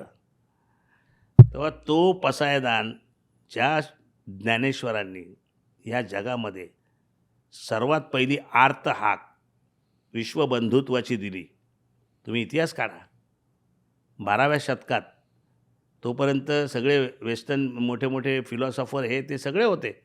विश्वबंधुत्वाबद्दल कोणी बोललेलं नाही. जो जे वांछील तो ते लाहो प्राणी जात. नुसतं माणूस नाही. हे हा महाराष्ट्र आहे. हे महाराष्ट्रामध्ये जो अंकुर आहे ना तो असा रुजवला गेलेला आहे. मग ते सगळे संस्कार आहेत. ते सगळे संस्कार मग ते ठालं विठालं विठालं विठालं ते मृदुंगाच्या आणि टाळाच्या साथीने असे इंद्रायणीसारखे वाहत गेले, भीमेसारखे वाहत गेले. त्याची चंद्रभागा झाली आणि मग ते पंढरपूर तयार झालं. आलं लक्षामध्ये. तेव्हा महाराष्ट्राची संस्कृती काही सोपी गोष्ट नाही. माझ्या वडिलांना काय कोणी सांगितलं नाही, माझ्या आजोबांना कोणी सांगितलं नाही की वारीला चला म्हणून. जशी बारी होती तशी वारी पण होती. बारी पण तेवढीच लिमिटेड होती आणि वारी पण तेवढीच लिमिटेड होती. रसिकता पण होती आणि भक्ती पण होती. म्हणजे हे सगळं जे ह्या मातीमध्ये केवढी केवढी म्हणजे महाराष्ट्र इतका संपन्न माती. मी अभ्यास केला आहे सगळीकडे, सगळ्या जगाचा अभ्यास केला आहे. जगात फिरलो आहे, अमेरिकेत फिरलो आहे, लंडनला गेलो आहे, युरोपमध्ये गेलो आहे, सगळीकडे गेलो, अख्ख्या देशात फिरलो. महाराष्ट्राची माती वेगळी आहे. महाराष्ट्राची विचार करण्याची पद्धत वेगळी आहे. त्याचे तोटेही आहेत. म्हणजे आमच्याकडे कसं की बाबा धंदा करणं म्हणजे काहीतरी नफा कमावणं म्हणजे पाप आहे. ही सोशलिस्ट प्रवृत्ती जास्त रुजली इकडे. मग त्यामुळे आम्ही धंद्यात मागे राहिलो. आमची कुठेही शाखा नाही. आमची कुठे मग आम्ही 12 ते 3 आमचं बंद राहील. म्हणजे हे सगळं जे आहे काय करायचं आहे. ते गावामध्ये एका फॉरेनर आले, ते त्यांच्यावर दुभाषे होते, ते सर्वे करायला आले होते की काय गावचं कसं काय. तर ते पारावरती नेहमीप्रमाणे 4-5 लोक असे आपले झाडाला टेकून बसले होते. ते म्हणाले what this people are doing here. तर त्याने विचार तुम्ही काय करता. म्हटलं काय नाही आम्ही बसलो आहे. अरे म्हणाले तुम्ही काम बिम काय नाही का. नाही म्हणाले. अरे पण तुम्ही काम केलं तर तुम्हाला पैसे मिळतील, चांगलं हे होईल ते होईल. नाही म्हणाले काय करायचं आहे कशासाठी. ते म्हटले अरे तुम्ही सुखी व्हाल. मग आम्ही कंचे दुःखी आता, आम्ही सुखीच आहे. सुखाची कल्पना वेगळी आहे. असा सुस्तावलेला महाराष्ट्र पण बघितला. महाराष्ट्र धंद्यात कधी मागे नव्हता. किर्लोस्कर हे सुरुवातीपासून किर्लोस्कर होते. आलं लक्षामध्ये. पूर्वी म्हणजे फॉरेनमध्ये भारतातले कोण उद्योजक आहेत तर किर्लोस्कर म्हणून नाव असायचं. तुम्ही इतिहास काढा. हो आहे वस्तुस्थिती. पण आम्ही काय ठेविले अनंते तैसेची राहावे चित्ती असू द्यावे समाधान. खरं आहे आलं अगदी. लक्षामध्ये. हो, जोडून या धन उत्तम व्यवहारे, उदास विचारे वेचेकरी. उदास विचारे, अरे उदास म्हणजे उदास होऊन नाही रे बाळा, चांगला विचार करून ते कुठे खर्च केले पाहिजेत. सत्पात्री दान हा म्हणजे या महाराष्ट्राची जी भूमिका आहे किंवा त्याच्यामध्ये जे वेगवेगळ्या पद्धतीची फिलॉसॉफी रुजलेली आहे, ती फिलॉसॉफी विश्वबंधुत्वाची आहे. ती फिलॉसॉफी भले तरी देऊ काचेची लंगोटी, नाठाळाचे माती हाणू काठी, ही पण आहे. आणि त्यानंतर नंतर जसं जसं पुढे जसं येत गेलो तसं तिथे त्या पद्धतीची अपराधी भावना माणसाने इतकं, ओशो म्हणतो की माणसाने इतकं सत्शील असू नये की ज्याच्यामुळे त्याचाच ऱ्हास होईल. खरं आहे. तेव्हा पण हे जे आहे ते सांगतो मी. पण तू या सगळ्या अनुभवातून शिकत गेला. प्रचंड शिकत गेलो. मग तिथे आम्ही त्या पसायदान ते कसाईदान, हे मला एक रेंज मिळाली. ते पसाईदान होतं, हे कसाईदान. आणि मग तो पसायदान ते कसाईदान नावाचा 1.5 तासाचा कार्यक्रम मी तयार केला. आता तुम्ही सांगितलं 87 साली 26 जानेवारी 1977 रोजी हा कार्यक्रम सुरू झाला. त्याचा हां. पहिला प्रयोग लाला लजपतराय कॉलेज त्याच वेळी सुरू झालं होतं आणि कुठच्याच कॉलेजला ऑडिटोरियम नव्हतं. आणि मग आम्ही लाला लजपतराय कॉलेजशी आमच्या NSSचा टायअप करून त्यांचं ऑडिटोरियम घेतलं. आमचा कार्यक्रम असं मिळून आम्हाला त्यावेळेस स्टेट बँकेने स्पॉन्सरशिप दिली होती. मला आठवतं आहे, बाना परांजपे म्हणून त्यावेळेस स्टेट बँकेचे होते, त्यांच्याकडे आम्ही गेलो होतो. म्हणजे मग स्पॉन्सरशिपसाठी कसं जायला पाहिजे, लोकांकडे ॲप्रोच कसं व्हायला पाहिजे. मग आम्ही सोविनियर काढायचो, फनफेअर करायचो. मग फनफेअरला म्हणाले आम्ही पैसे देणार नाही. म्हटलं तुम्ही नका पैसे देऊ कॉलेजने, आम्ही पैसे उभे करतो. मग तिकडे बाहेरच्या हॉटेलवाले, दुकानवाले त्यांच्याकडे जायचं, अहो आम्हाला काहीतरी 50-100 रुपये तुमचं ना सोविनियर काढायचं, त्याच्यासाठी स्पॉन्सरशिप मिळवायची. म्हणजे हा जो कलेच्या क्षेत्रासाठी लागणारा आटापिटा आहे ना, हां. तो सगळा कॉलेजमध्ये केला. आता कॉलेजमध्ये मी बंदी नाटकात मी हिरो, मी एक हिरो आणि 2 मुली, एवढंच, फक्त 3च पात्र. आणि तू विचार कर की प्रयोग भारतीय विद्याभवनला आहे आणि कॉलेजमधनं त्याच्यात आम्ही खुर्च्या मांडल्या होत्या अशा, आणि त्या कॉलेजमधनं खुर्च्या घेऊन जायच्या आहे. मी हिरो, मी टेम्पोत बसलो आहे आणि त्या खुर्च्या टेम्पोत ठेवल्यानंतर त्या सरकायला लागल्या, म्हणून ते मी असा धरून बसलो आहे. मी हेही बघितलं. म्हणजे कॉलेजमध्ये नाटकाची मॅनेजमेंट जी काय असते ना, त्याचेसुद्धा बाळकडू चांगले मिळाले. पुढे मी मुलुंडला राहायला गेलो. तिथे मग आमची संस्था मुलुंड, तिथे अथ मनोज जगना म्हणून कुमार सोनीने हे केलं होतं आणि त्याच्यात मी प्रोडक्शन कंट्रोलर होतो. मग तिथे मी काही नाटकांमधून कामं केली. जमा गर्दी, खर्च गर्दी, नफा तोटा काळोख, म्हणजे चिंत्रम खानोलकरांची जी गंधर्व आणि अजगर आणि गंधर्व एक कादंबरी, त्याच्यावरती आधारित. म्हणजे अशा प्रकारे मग मी त्याच्यानंतर तिथे शांतता कोर्ट चालू आहे मध्ये सुखात्म्याचा रोल केला राज्यनाट्य स्पर्धेत. आणि अशा प्रकारे मी कॉलेज सुटल्यानंतर त्या नाटकांमध्ये एकांकिका बसवणं, एकांकिका मध्ये कामं करणं, राज्यनाट्य स्पर्धा, त्याची सगळं ती तो कैफ असतो ना, तो कैफ हां, नशा, झिंग. हां, झिंग असते ती, सगळं ते त्याच्याशिवाय दुसरं उठल्यापासून तोच विचार. ते भेटले नाही की मग असं, आता माझं घर मुलुंडला इतकंच असं सेंट्रली लोकेटेड होतं की मग इकडून अरुण म्हात्रे आले. हां. मग या नभाने ह्या भुईला दान द्यावे आणि या मातीतून चैतन्य गावे, कोणती पुण्य अशी येती फळाला, जोंधळ्याला चांदणे लखडून जावे. मग आमचे तिथे आमच्याकडे किशोर कदम वगैरे हे सगळे आमच्या घरी यायचे, भीमराव पांचाळे वगैरे आमच्या घरी यायचे आणि आमच्या घरी ह्या मैफिली सुरू असायच्या. आमच्या आईला त्याची प्रचंड आवड. ती बेसन भाकर त्यांना भले बेसन भाकर का होईना पण ती करून घालायची त्यांना. आणि माझ्या खाली आमच्या घराच्या खाली बसस्टॉप होता, तिथे सगळं कोंडाळं जमायचं. मग तिथे इकडून कुमार सोनी आला, तिकडून पुरुषोत्तम बेर्डे आले, तिकडून हा आला, शरद बागवे आला, इकडून शरद केणी आला, असं सगळं मोठं सर्कल माझ्या भोवती तयार झालेलं. आणि मी त्यांचा खुंटा होतो आणि मी त्यावेळेला मी दिग्दर्शक होतो आणि मी बोलेल ते असं, म्हणजे आता म्या नावाचे मी एकांकिका माहिती आहे. हां. मध्ये मला अशोक सराफ भेटले. मी म्हटलं तुम्हाला हे सगळं चित्रपट कारकीर्द सोडून द्या, पण म्यासाठी पहिला मी सलाम करतो. ते म्हणजे का रे? म्हटलं मी पण म्या केली, काय दमछाक होते ते मला चांगलं माहिती आहे. म्हणजे परफॉर्मन्समध्ये किती जोश असायला पाहिजे, किती एनर्जी लावायला पाहिजे आणि किती इन्व्हॉल्व व्हायला पाहिजे. ते म्ह्यामुळे मला कळलं. म्हणजे जमागर्दी, खर्चगर्दी, नफा तोटा काळो काय आहे नाटक शेवट पण आम्हाला कळलं नाही. पण ते आम्ही केलं. शांतता कोर्ट चालू आहे मधला सुखात्मे ठाणे केंद्रामध्ये म्हणजे सर्वोत्कृष्ट बक्षीस मला मिळायला पाहिजे असं त्यावेळी बोमाम होती. पण मी चांगला केला मी. हां, नंतर बरोबर मग आहे. तो तेच नाटक आम्ही प्रोफेशनलला आणलं कुमार सोनीने. त्यावेळी सुद्धा मला त्याने पण मला आंब्याच्या व्यवसायात पडल्यामुळे मला हे सगळं शक्य नव्हतं. म्हणजे आमचा दिवस आंब्याच्या धंद्यात आणि अख्खी रात्र या नाटकाच्या कलाक्षेत्रात. कलाक्षेत्रामध्ये. मग हे पसायदान ते कसायदान केलं तिथे मुलुंडला. मग मी ते 4 मंडळी जमवली, गायिका बिका तिथे सुरू केलं मराठा मंडळ मुलुंडमध्ये. मग ते करता ते प्रोफेशनलला म्हणजे ते खरं म्हणजे सर्वात मोठं त्याचं सर्वात मोठं क्रेडिट द्यायला पाहिजे मी प्रोफेशनलला येण्यामध्ये ते नाट्यदर्पण रजनीला द्यायला पाहिजे. सुधीर दामले. सुधीर दामलेंच्या नाट्यदर्पण रजनीमध्ये पसायदान ते कसायदान तोपर्यंत मंगलगाणी दंगलगाणी असं नामकरण त्याचं झालेलं नव्हतं. पसायदान ते कसायदान या नावाने एक तासाचा परफॉर्मन्स जो मी केला, मला आठवतं त्यावेळेला पद्माकर कुलकर्णींनी लिहिलं होतं की या नाट्यदर्पण रजनीचे फलित काय, तर अशोक हांडे नावाचा कलाकार. पद्माकर कुलकर्णींनी महाराष्ट्र टाइम्समध्ये त्यावेळेला ते सर्वात खडूस पत्रकार म्हणून होते. हो. आंब्याचा व्यवसाय करणाऱ्या या कलाकाराने प्रेक्षकांच्या तागडीत मात्र सगळा नफा टाकला. वा. म्हणजे काय म्हणजे त्याने वेगळं म्हणजे आता ही पॉईंट ऑफ इन्स्पिरेशन्स आहेत. मग मी व्यावसायिक रंगभूमीवर आलो.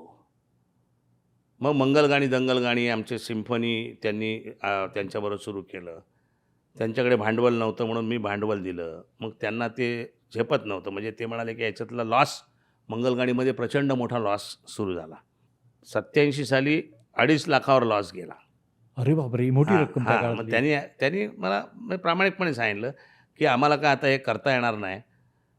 आता मला काय झालं होतं की मला कलाकार म्हणून त्यातून ओळख मिळत होती आणि माझं प्रॉडक्ट होतं, माझी बेबी होती. मी कॉलेजमध्ये केलेलं, एका दिवसात स्क्रिप्ट लिहिलेली, एका दिवसात त्याची स्क्रिप्ट लिहिली. मी बोललो आहे आणि अजित भुरेने लिहून घेतलं आहे. ती स्क्रिप्ट त्या अक्षरातली अजून माझ्याकडे आहे. आणि प्रोफेशनलला मी ते त्याच्यामध्ये माझा आंब्याचा व्यवसाय आहे. मग कोणतरी दुसरा निवेदक ठेवू, पण ते काय जमलं नाही. निवेदकसुद्धा मलाच करायला लागलं आणि मग तो प्रवास असा सुरू झाला. मग त्या प्रवासामध्ये मी कधी वाहत गेलो, कधी वाहवत पण गेलो, खरं आहे. पण परत सांभाळलो. मंगलगाणीसाठी आम्ही काय नाही केलं मी. मग त्यांनी सिम्फनीने सांगितल्यानंतर सिम्फनीचे खेर म्हणाले की नाही तसं असेल तर तुम्ही चालवून दाखवा ना. मी म्हटलं अहो चालेल मग तसं असेल तर तुम्ही चालवून दाखवा. म्हटलं चालेल, मी चालवून दाखवतो. मी त्यांचेसुद्धा उपकार मानतो. तीसुद्धा चांगली माणसं होती. गावंड आणि खेर त्या दोघं माझ्या त्या मिटिंगला होते. मला असं वाटतं की त्यांच्या रूपाने काळ बोलला. कृष्णकांत गावंड. हां, आणि त्यांच्या रूपाने काळ बोलला आणि हे कुठेतरी नियतीला घडवायचं होतं म्हणून मी सेपरेट झालो. आणि मग मी संपूर्ण हातात घेतल्यानंतर मग काय केलं, किती खर्च येतो तर 4,000 रुपये, 3,000 रुपयाला कॉन्ट्रॅक्ट द्यायचा. नाही तर बुकिंग 500 रुपये 1,000 रुपयाच्यावर होत नव्हतं. बरं लोकांना कळत नव्हतं हे मंगलगाणी दंगलगाणी काय आहे आणि काय पसायदान आणि काय कसायदान. आता ही खंत म्हणून मी सांगत नाही आहे. आम्ही मार्केटिंगला बघा, संत वाङ्मय जे आहे ना त्याचं मार्केटिंग केव्हा झालं, एकनाथांमुळे झालं. तुम्ही लक्षात घ्या. हो. आलं लक्षामध्ये, तुम्ही लक्षात घ्या. त्याच्यातलं ज्यावेळी मनोरंजन व्हॅल्यू वाढली आणि त्याच्यातला शुगर कोटेड जो आहे काय तो त्यांनी दिला, तेव्हा हे मार्केटिंग आम्हाला जमलं पाहिजे. मग एंटरटेनमेंट त्यात पाहिजेच. आता एंटरटेनमेंटची व्याख्या काय असं आहे ना, बरोबर आहे. हे फार महत्त्वाचं आहे. एंटरटेनमेंटची व्याख्या काय हे फार महत्त्वाचं आहे. मग ती एंटरटेनमेंट, मग माझा एकच फॉर्म्युला मी तुला सांगतो. कारण तुझा या क्षेत्रातला अनुभवापेक्षा सुद्धा तुझी मनोभूमिका ही मी कित्येक वर्ष बघतोय. मला आठवतं आहे आपल्या सिनेमाच्या पार्टीच्या वेळेला आपण दोघे ते सगळे लोक दारू पीत होते. आपण दोघेजण बाहेर बसून काहीतरी चांगल्या विषयावरती चिंतन करत होतो. मग आता हे काय होतं माहिती आहे ना, ही साथ आहे ना, ही आपोआप एखाद्या दारुड्याला आहे ना तो गुत्ता बरोबर सापडतो. आम्ही पिकनिकला गेलो महाबळेश्वरला, सकाळी पहाटे 6 वाजता आमच्या एका मित्राने तिथून दारू आणली. आणि ते कुठून कशी 6 वाजता कोण बरं आता रात्रभर त्याने विकली आणली, त्याला बरोबर गुत्ता सापडतो. तसं त्या मार्गाने तुम्ही गेल्या तर तुम्हाला भगवंत पण सापडेल असं म्हणायचं आहे. यस. तेव्हा आता मी हा भगवंत मानला, जे जे भेटती भूत त्यासी मानी भगवंत. आणि मग त्याच्यातून प्रत्येकाकडून मी आयुष्यात प्रत्येकाकडून मी शिकत आलेलो आहे. प्रत्येक माणसाकडून मी शिकत आलेलो आहे. प्रत्येक माझ्या आयुष्यात आलेल्या माणसाकडून शिकत आलेलं आहे. आणि हे पाळकडू मला वडिलांनी दिलेले आहे. या जगात करोडो माणसं आहेत, ते सगळे तुमचे गुरु आहेत असं समजा. आणि तुम्हाला भेटतील त्या गुरुकडून काय लगेच शिकता येईल एका मिनिटात ते बघा.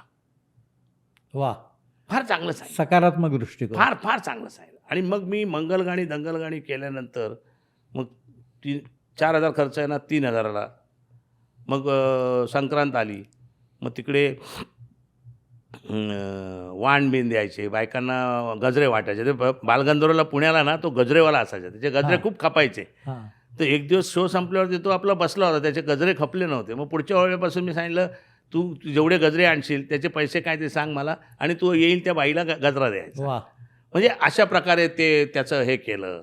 त्याच्यानंतर मग मला आठवतं आहे 87-88 साली, म्हणजे एक वर्ष झालं होतं, गणपती उत्सवाने मला साथ दिली. आता गणपती उत्सवात कार्यक्रम होत नाही, पण माझा हळूहळू धंदा रिकवर, म्हणजे पैसे रिकवर व्हायला गणपतीच्या ते 10 दिवस गणपती फुल आपला म्हणजे काय. मग त्याला दिवाळीमध्ये कार्यक्रम पाहिजे होता. सतीश देसाई, डॉक्टर सतीश देसाई, त्याला नगरसेवक त्यावेळी व्हायचं होतं. आणि त्याला तर थिएटर मिळेना. बालगंधर्व, त्याच्यानंतर टिळक स्मारक आणि हे आपलं भरतनाट्य मंदिर, ही 3च थिएटर त्यावेळेला. यशवंत नाट्य मंदिर वगैरे त्यावेळेला नव्हतं. आणि मिळेना, दुपार मिळेना, रात्र मिळेना, संध्याकाळ मिळेना. काय करायचं? तर मी त्याला म्हटलं की आता एकच पर्याय आहे आपल्याकडे, आपण पहाटे करू. पहाटे का वेळ लागला का? पहाटे कोण येणार? मी रिस्क घ्यायचं ठरवलं. म्हटलं तुला पहाटे लोक जर नाही आले तर तू मला पैसे देऊ नकोस. आम्ही रात्री गेलो तिथे, मला आठवतं 2-3 वाजता तिथे बालगंधर्वात आंघोळी केल्या, बाहेर कंदील लावले, चांदण्या लावल्या, माळा सोडल्या आणि बाहेर फराळ ठेवला. आणि सगळ्या लोकांनी जी गर्दी केली. 1988 पासून मी आज किती आहे 2026 इतकी वर्ष मी दिवाळी पहाट करतो. दिवाळी पहाट आता त्यावेळी माझ्या आधी 88च्या आधी दिवाळी पहाट झाल्या असतील, त्या कसल्या होत्या? त्या क्लासिकलच्या होत्या. पण असा पूर्ण कार्यक्रम आणि प्रोफेशनल असा कुठचाही कार्यक्रम झालेला नाही. आणि दिवाळी पहाट हीच मला असं वाटतं की ती दिवाळी जी आहे, ती दिवाळी माझ्या कुठेतरी कामाला आली. आणि ते पुण्यामध्ये ते एवढं फेमस झालं की पहाटेसुद्धा गर्दी होती हो यांच्या कार्यक्रमाला. मग काय असं, मग इन द मीन वाईल आम्ही मंगलगाणी दंगलगाणीची कॅसेट काढली. ती गाजायला लागली थोडीफार. 89 साली कॅसेट काढली, ती गाजायला लागली. मग थोडंसं लोकांना माहिती व्हायला लागलं. ती कॅसेट ऐकून आमचे बरेच मित्र झाले, म्हणजे R.R. पाटील ती कॅसेट ऐकून आमचे मित्र झाले. आणि आम्हाला 92 साली लंडनला जाण्याचा योग आला. आणि आम्ही किती चांगला कार्यक्रम करतो हे मराठी माणसांना आम्ही लंडनवरून आल्यानंतर कळलं. त्यावेळी मी लंडनवरनं मला, म्हणजे तू आता म्हणतो आहेस की काही क्षण असे की लंडनला किशोर वेंगुर्लेकर म्हणून होते, त्यांच्या घरी मी होतो. आणि इकडे BY पाध्ये त्यांच्याकडे आमची पब्लिसिटी होती. आणि आम्ही लंडनला असतानाच इकडे गडकरी रंगायतांना शो लावला. आम्ही 21 तारखेला उतरणार नोव्हेंबरला, 22 तारखेला शो. म्हणजे तर म्हणे जाहिरात काय करायची? तेव्हा मी तिकडून तू दूर दूर तेथे हुर हुर मात्र येथे रसिका जरी लंडनला असलो तरी तुझी आठवण येते. अरे वा, कॅची एकदम. आता हे माझ्या हस्ताक्षरात मी पाठवलं ना, आता कमल शेडगे आमची डिझाईन करायचं आहे, हे काय हेच बरं चांगलं आहे, हे असंच देऊया. कमलने ते तसंच दिलं. आणि ज्या वेळेला आम्ही आता त्यावेळी काय फोन बिन एवढं सगळं नव्हतं. ज्या वेळेला आम्ही लंडनला आपलं एअरपोर्टला उतरलो त्यावेळी आमचे नातेवाईक होते, ते कस्टम ऑफिसर होते. त्यांनी मला हार घातला आणि म्हणाले, अहो काय ठाण्याचा प्रयोग हाऊसफुल झाला. वाह! म्हणजे आता आम्हाला हवेत उडण्याची संधी प्राप्त झाली आहे.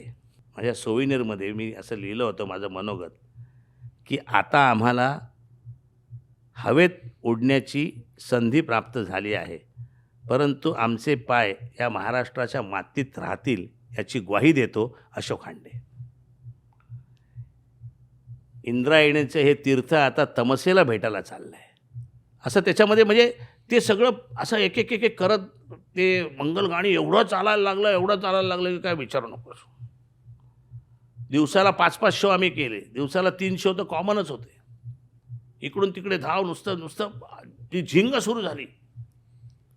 नशा चढली. त्याच वेळेला लंडनला मला उल्लेख केला पाहिजे. सर्वात महत्त्वाचा परत एक मोठा बदल, प्रभाकर पणशीकरांचे भाऊ आबा पणशीकर हे लंडनपासून जवळच लेस्टर म्हणून गाव आहे, 150-200 किलोमीटरवर शहर आहे म्हणजे. तर तिथे ते उपाध्याय म्हणून, म्हणजे भटजी असतात ना पूजा सांगणारे, थोडक्यात त्यांना उपाध्याय. आणि त्या लेस्टरमध्ये सगळी गुजराती वस्ती आहे. तर आम्ही लंडनमध्ये होतो त्यावेळेस त्यांनी मग फोन केला किशोर वेंगुर्लेकरकडे, की अशोक हांडेंना सांगा की इथे एक कार्यक्रम करा म्हणून, आणि पण इथे मात्र हिंदी पाहिजे.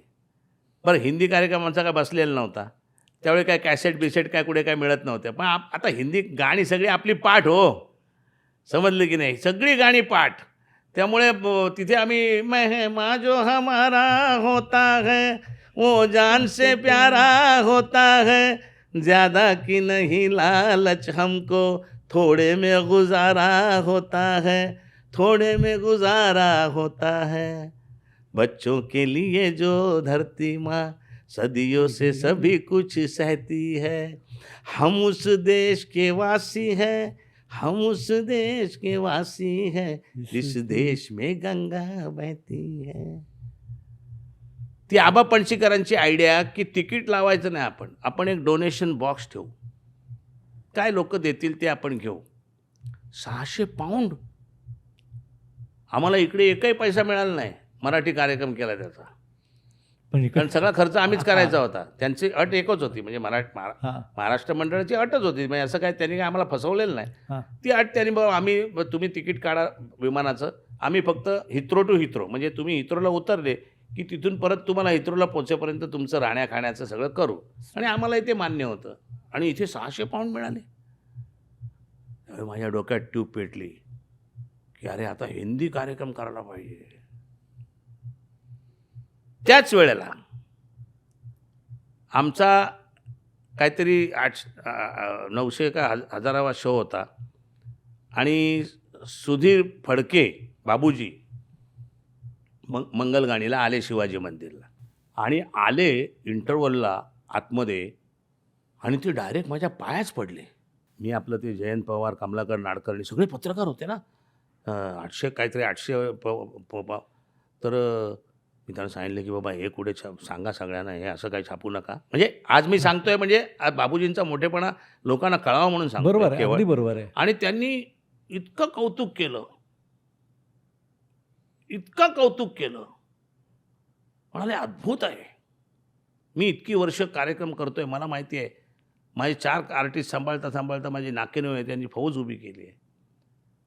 आणि हे जर एखादा हिंदी कार्यक्रम करतील तर हे अख्ख्या भारतावर राज्य करतील. हे बाबूजींचे बोल. माझ्या डोक्यात तो विचार ऑलरेडी आलेला आहे. मी उत्तर द्यायला सुरुवात केलो, आणि बाल्कनीतून एक जण ओरडला, ओ हांडे साहेब, हिंदी कार्यक्रम कधी? म्हटलं 4 महिन्याच्या आत. त्याला प्रॉमिस केलं, आणि मी 4 नोव्हेंबर 1999 आपलं 1994 पाडवा त्या दिवशी आवाज की दुनिया. वा, दिवाळीच्या दिवशी, दिवाळीचा पाडवा. हा, आणि चमत्कार झाला. तो कार्यक्रम इतका आवडला. त्या कार्यक्रमाचे म्हणजे तू बिलीव्ह नाही करणार, जवळजवळ 500-600 प्रयोग फक्त गुजरातमध्येच झाले. कलकत्त्याला गेलो की 25-25 प्रयोग सलग एकाच ठिकाणी. त्या कार्यक्रमाला जे अभूतपूर्व प्रतिसाद मिळाला माझ्या वडिलांच्या आजारपणामुळे मी आंब्याच्या व्यवसायात सुद्धा स्थिर झालो होतो, परंतु कर्जात होतो. कर्ज व्याजामुळे प्रचंड वाढत चाललं होतं. त्या बाजूने माझे वडील आजारी, हे सगळं मी करता करता त्या सगळ्या कठीण काळामध्ये आवाज की दुनियाने मला साथ दिली. आणि लंडनहून आल्यावरती मी पहिल्यांदा घेतलं चौरंगचं ऑफिस घेतलं. तिथे समोर दत्ताचं मंदिर आहे. आहे. म्हणजे माटून घ्यायला. आता मी काय फार मोठा आस्तिक फार नाही आहे, देवदेव करणारा, पण त्या दत्ताच्या आश्रयाला मी आलो, दत्तगुरूच्या, आणि तिथे आवाज की दुनिया मी तिथे लिहिला. तिथे सगळ्या रिहर्सल झाल्या आणि तो वृक्ष फोफावला. आणि आवाज की दुनियाने मला म्हणजे आम्ही दुबईला गेलो ना, दुबईला हां. आता आमच्या मार्केटला, क्रॉफर्ड मार्केटला काय माहिती आहे ना, की नेहमी दृश्य असायचं. ते अरब यायचे, ते अरब पुढे चालले आहेत आणि मागे ओ मेरे को देव 2 रुपया देव, त्याच्या मागे भिकारी चालले. आणि आम्ही दुबईला गेलो ना, हां. दुबईला आम्ही एअरपोर्टवरनं बाहेर आलो, तो पण आमचा टेम्पो भरत होता एअरपोर्टचा सगळं आमचं सामान, हां. आणि ते सगळे अरब होते असं घातलेले. एकदम सीन ट्रान्सफर. 25व्या प्रयोगाला मंगलगाणीच्या दामू केंकरे आले होते. हा जो कोण माणूस आहे हा मला माहीत नाही, पण हा अशोक हांडे हा मला खूपच थोर वाटतो. कारण गाणं कसं एन्जॉय करावं, स्टेजवर कसं वातावरण हलकं फुलकं ठेवावं, स्टेज कसा कंट्रोल करावा, हे याच्याकडून मी आज शिकतोय, असे उद्गार काढले. प्रमोद महाजन 25व्या प्रयोगाला होते, सुशीलकुमार शिंदे प्रयोगाला होते. सुशीलकुमार शिंदे त्या दिवशीपासून जे मित्र आहेत ते आजपर्यंत माझे मित्र आहेत. बोला अशोकराव, हा त्यांचा ध्वनी अजून कानात घुमतोय. मग हळूहळू 555 प्रयोग आम्ही जो केला. आता मला सांगा, शुभ मंगल चरणी गण नाचला, नाचला कसा तरी पाहू चला गण. आता हे स्वतः छोटा गंधर्वांसमोर मला गायला मिळालं. आमच्या पुण्यातल्या 100व्या प्रयोगाला छोटा गंधर्व हां. हे होते, प्रमुख पाहुणे होते. त्यांनी भाषणात सांगितलं, अशोक हांडे जो गातोय तो गण होता, मी हे शुभमंगल त्यावेळी गायलं ते नाट्यसंगीतच होतं. म्हणजे हा त्यांचाही मोठेपणा आहे. काठीनं गोंगडं घेऊ द्या की र, मला बी जत्रेला येऊ द्या की. निवृत्ती पवार आले, ते म्हणाले, अहो काय सांगायचं, माझ्यानंतर हे गाणं कोण गाईल असं मला नेहमी खंत वाटायची. आज माझा तो प्रश्न सुटला. वा, म्हणजे चांगलं प्रमाणपत्र आहे. म्हणजे अशा प्रकारे शाहीर साबळ्यांनी कौतुक केलं, उमापांनी कौतुक केलं. म्हणजे कसं झालं, काय होतं, आज मी एखादी गोष्ट करतोय आणि त्याच क्षेत्रामध्ये त्याच पद्धतीने जर नवीन कोणी उदयाला आलं तर मला त्याचा आनंद होतो. मी तिथे बाप होतो. माणिक वर्मा आल्या आणि माझ्याकडे अशा बघतच राहिल्या. अशा कौतुकाने त्यांचे ते डोळे कौतुकाचे बघून आलं लक्षात. म्हणजे कौतुकं कशी झाली त्याचं जर मी म्हणजे एक एक गोष्ट सांगायला गेलो तर म्हणजे ते काय होईल माहिती आहे ना, ती आत्मस्तुती फार होईल. पण मराठी बाणा नाही, हे आवाज की दुनिया झाल्यानंतर मी माणिक मोती काढला. हां. माणिक मोतीनंतर आझादी 50 काढला. तो आझादी 50चे शो नितीन गडकरींनी बघितला, नितीन गडकरींनी, आणि त्यांनी मला नागपूरला 22 शो केले. त्यांनी 22 दिवसाला 2 शो, संध्याकाळी 5:30, कारण नागपूरला थोडा लवकर अंधार होतो, आणि 25,000 लोक आणि मुलं, नुसती 25,000 मुलं नाहीत, त्याच्यामध्ये सगळे त्या नागपुरामधले स्वातंत्र्य सैनिक. बरं, नुसती शहरातली मुलं नाहीत, पहिल्या प्रयोगाला संपूर्ण जिल्ह्यातली मुलं. 384 बसेस त्यांनी, ST बसेस त्यांनी बुक केल्या होत्या. एवढं मोठं आयोजन नितीन गडकरींनी केलं होतं. मला मोठं करण्यामध्ये नितीन गडकरींचा सुद्धा मोठा हात आहे. आणि त्यावेळी कसं स्वातंत्र्याला 50 वर्ष झाली होती, त्यामुळे भारत माता की जय आणि सगळं तो इतिहास सगळा असा खदखदत होता लोकांसमोर. आज़ादी, अवसर यही है कि साल पूरे हुए हैं 50 हमारी आज़ादी के. ये आज़ादी क्या है? हमने बड़ी कोशिश से ये जाना है, पूरे इतिहास को छाना है. वाह. क्या हम कभी स्वतंत्र थे? क्या हम आज स्वतंत्र हैं? आज़ादी भी कैसी? मन की, शरीर की, व्यक्ति की, किसी देश की या संपूर्ण मानव जाति की हक के तौर पर या जिम्मेदारी के बावजूद मनमुराद जीने की ललक या स्वैराचार, दिल की, दिमाग की, आत्मा की क्या है आखिर आज़ादी? आओ ढूंढने का प्रयास करते हैं ये आज़ादी क्या है. नहीं, विश्व की उत्पत्ति, मग त्याला विश्व की उत्पत्ति अपने आप में स्वतंत्रता की एक मिसाल है. सूर्य से पृथ्वी भौगोलिक रूप से स्वतंत्र हुई, मग आझाद झाली ना. ही भौगोलिक स्वातंत्र्य झालं. मग ते पुढे आदिमानव से लेके लालू प्रसाद यादव तक असा तो सगळा रेंज त्याच्यामध्ये आली. आणि सर्वात महत्त्वाचं म्हणजे आझादी 50च्या बाबतीमध्ये मी युगपुरुष कोणाला का म्हणायचं, मी त्याचे कलकत्त्याला प्रयोग केले, त्याचे झारखंडमध्ये प्रयोग केले, त्याचे मध्य प्रदेशमध्ये प्रयोग केले, उत्तर प्रदेशमध्ये प्रयोग केले, गुजरातला प्रयोग केले, इतकंच काय हैदराबादला प्रयोग केले, मद्रासला प्रयोग केले, कर्नाटकला प्रयोग केले, म्हणजे बँगलोरला. त्याच्यात शिवाजी महाराजांचं जे एंट्री आहे ना, प्रत्यक्ष लाईव्ह स्टे, आपण झाशीची राणी, शिवाजी महाराज, ही सावरकर, टिळक, ही जी सगळी महाराष्ट्रातली, म्हणजे त्याच्यामध्ये राजगुरू, श्रीधर राजगुरू किंवा भगतसिंग पण आले, महात्मा गांधी आले, सगळे आले, सगळे क्रांतिकारी घेतले. भगवान बुद्ध, ही नुसती आझादी धर्म के नाम पर गुलामी सुरू हुई आणि मग त्याच्यावरती कोणी आझादी काढली तर ते भगवान बुद्धांनी दिली. त्यांनी पंचशील दिलं, त्यांनी अष्टांग मार्ग दिला, त्यांनी स्वातंत्र्याचा मूल अर्थ काय तो समजावून सांगितला.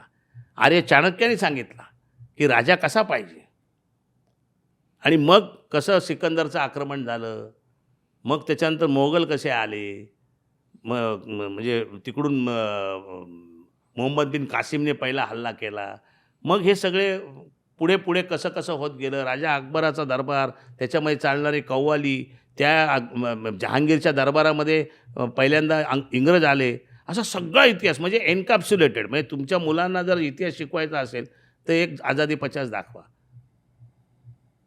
आणि संपूर्ण भारतभर त्याचे कार्यक्रम मी केले, अंदमान निकोबारला सुद्धा केला. पण शिवाजी महाराजांच्या एंट्रीला टाळ्या ह्या आल्याच आल्या. याला म्हणतात युगपुरुष. आपण काही गोष्टी करतो, प्रेक्षकांकडून तो रिस्पॉन्स मिळतो, योगदान, त्याच्यावर आपल्या जाणीवा समज. आता एवढ्या मोठ्या प्रवासामध्ये शाबासकी अनेकांकडनं मिळाली. आठवणीत राहिलेलं अशी दाद, शाबासकी, प्रोत्साहन. लता मंगेशकर पुरस्कार ज्यावेळी मन्ना डेंना मिळाला त्यावेळी तो कार्यक्रम मी केला, आणि त्याच्यामध्ये चलत मुसाफिर मोहलिया रे पिंजरे वाली मुनिया, हे गाणं मला त्यांच्यासमोर गायला मिळालं. म्हणजे ज्याने खुद्द त्यांनीच गायलेलं. आणि एवढंच नाही, त्यांनी इंटरव्हलला आल्यानंतर त्यांनी माझी पाठ थोपटली आणि भाषणामध्ये सांगितलं की मैंने जो उस वक्त गाया था वो आज भी बरकरार है, ये सब आगे पिढी लेके जा रही है. म्हणजे याच्या समजलं की नाही. आता अटल बिहारी वाजपेयींचं मी तुला सांगतो की त्यांना काय कुठून कळलं की आवाज की दुनिया नावाचा एक कार्यक्रम आहे आणि तो फार चांगला आहे असं, तर त्यांनी मनोहर जोशींना सांगितलं. मनोहर जोशी त्यावेळेस लोकसभा अध्यक्ष होते, अटल बिहारी वाजपेयी पंतप्रधान होते, की वो कोई हांडा का करके है वो मुंबई में वो आहे ते. आता मग मनोहर जोशींनी लगेच ते कामाला लागले. त्यांच्या घरी त्यांनी आवाज की दुनियाचा प्रयोग ठेवला दिल्लीला, आणि 350 खासदार,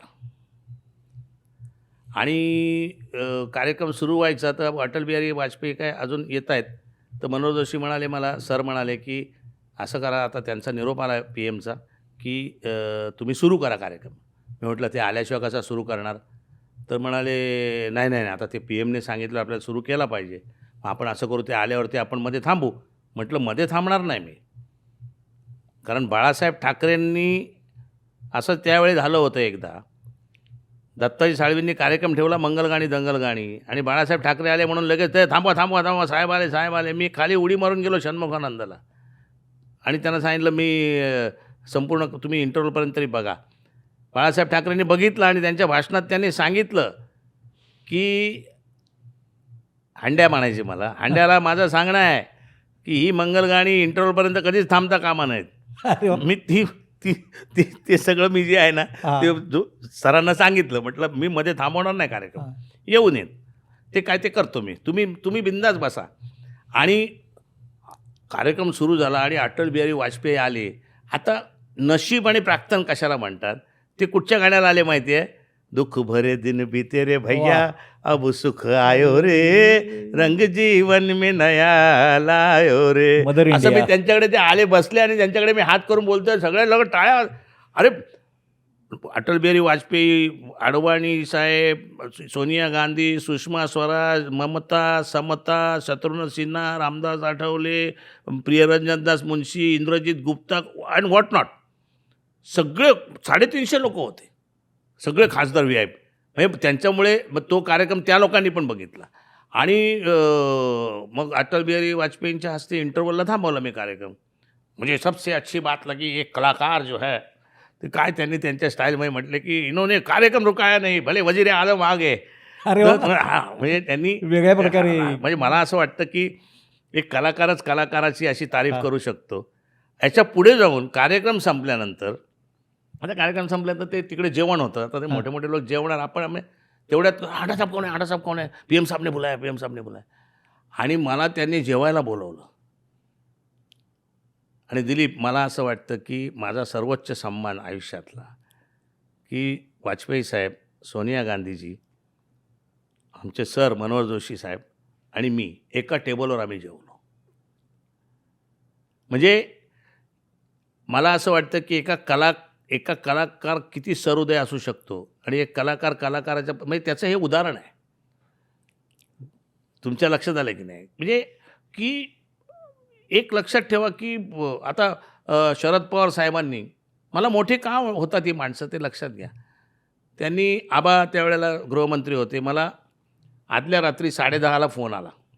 माझा कार्यक्रम चालू होता की उद्या सकाळी 8 वाजता ब्रेबॉर्न आपलं वानखेडे स्टेडियमला धोनीची टीम येते T20ची, त्यांचा सत्कार आहे, तुम्हाला कार्यक्रम करायचा आहे सुरुवातीपासून ते येईपर्यंत. आम्ही कार्यक्रमाला गेलो, फुल पाऊस पडतोय, हो, आठवतंय. प्रेक्षक बसले आहेत, आम्ही पावसात, फक्त छत आहे आम्हाला, आम्ही पावसात कार्यक्रम सुरू केला. आम्हाला तिथे कोणी विचारत नाही आहे, कारण प्रत्येकजण त्यांच्या सरबराईत आहेत.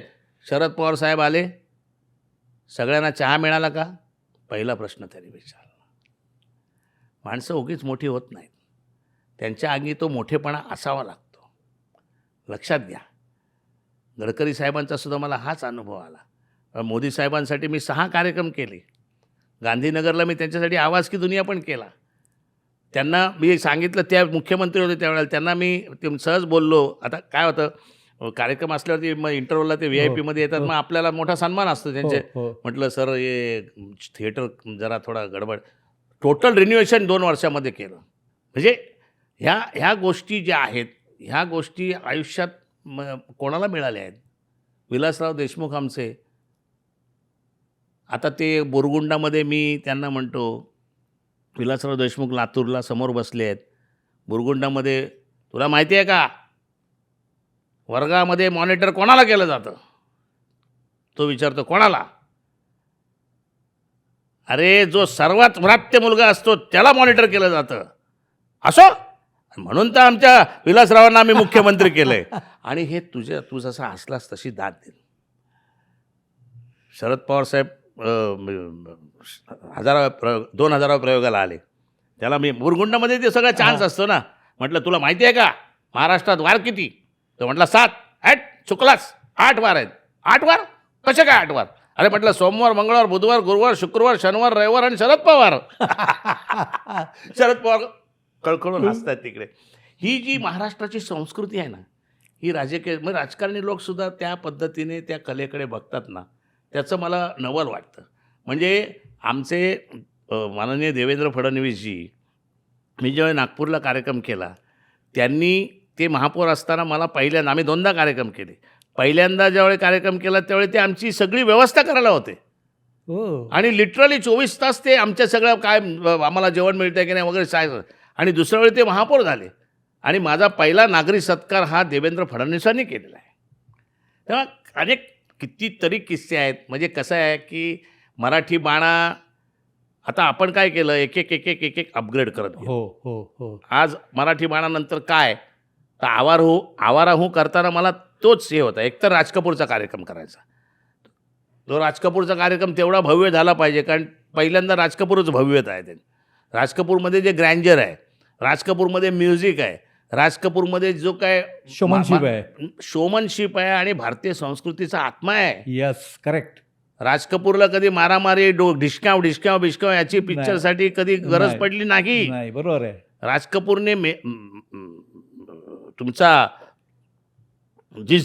राज कपूरने जिस देश में गंगा बहती है सारखा का कोण देणार?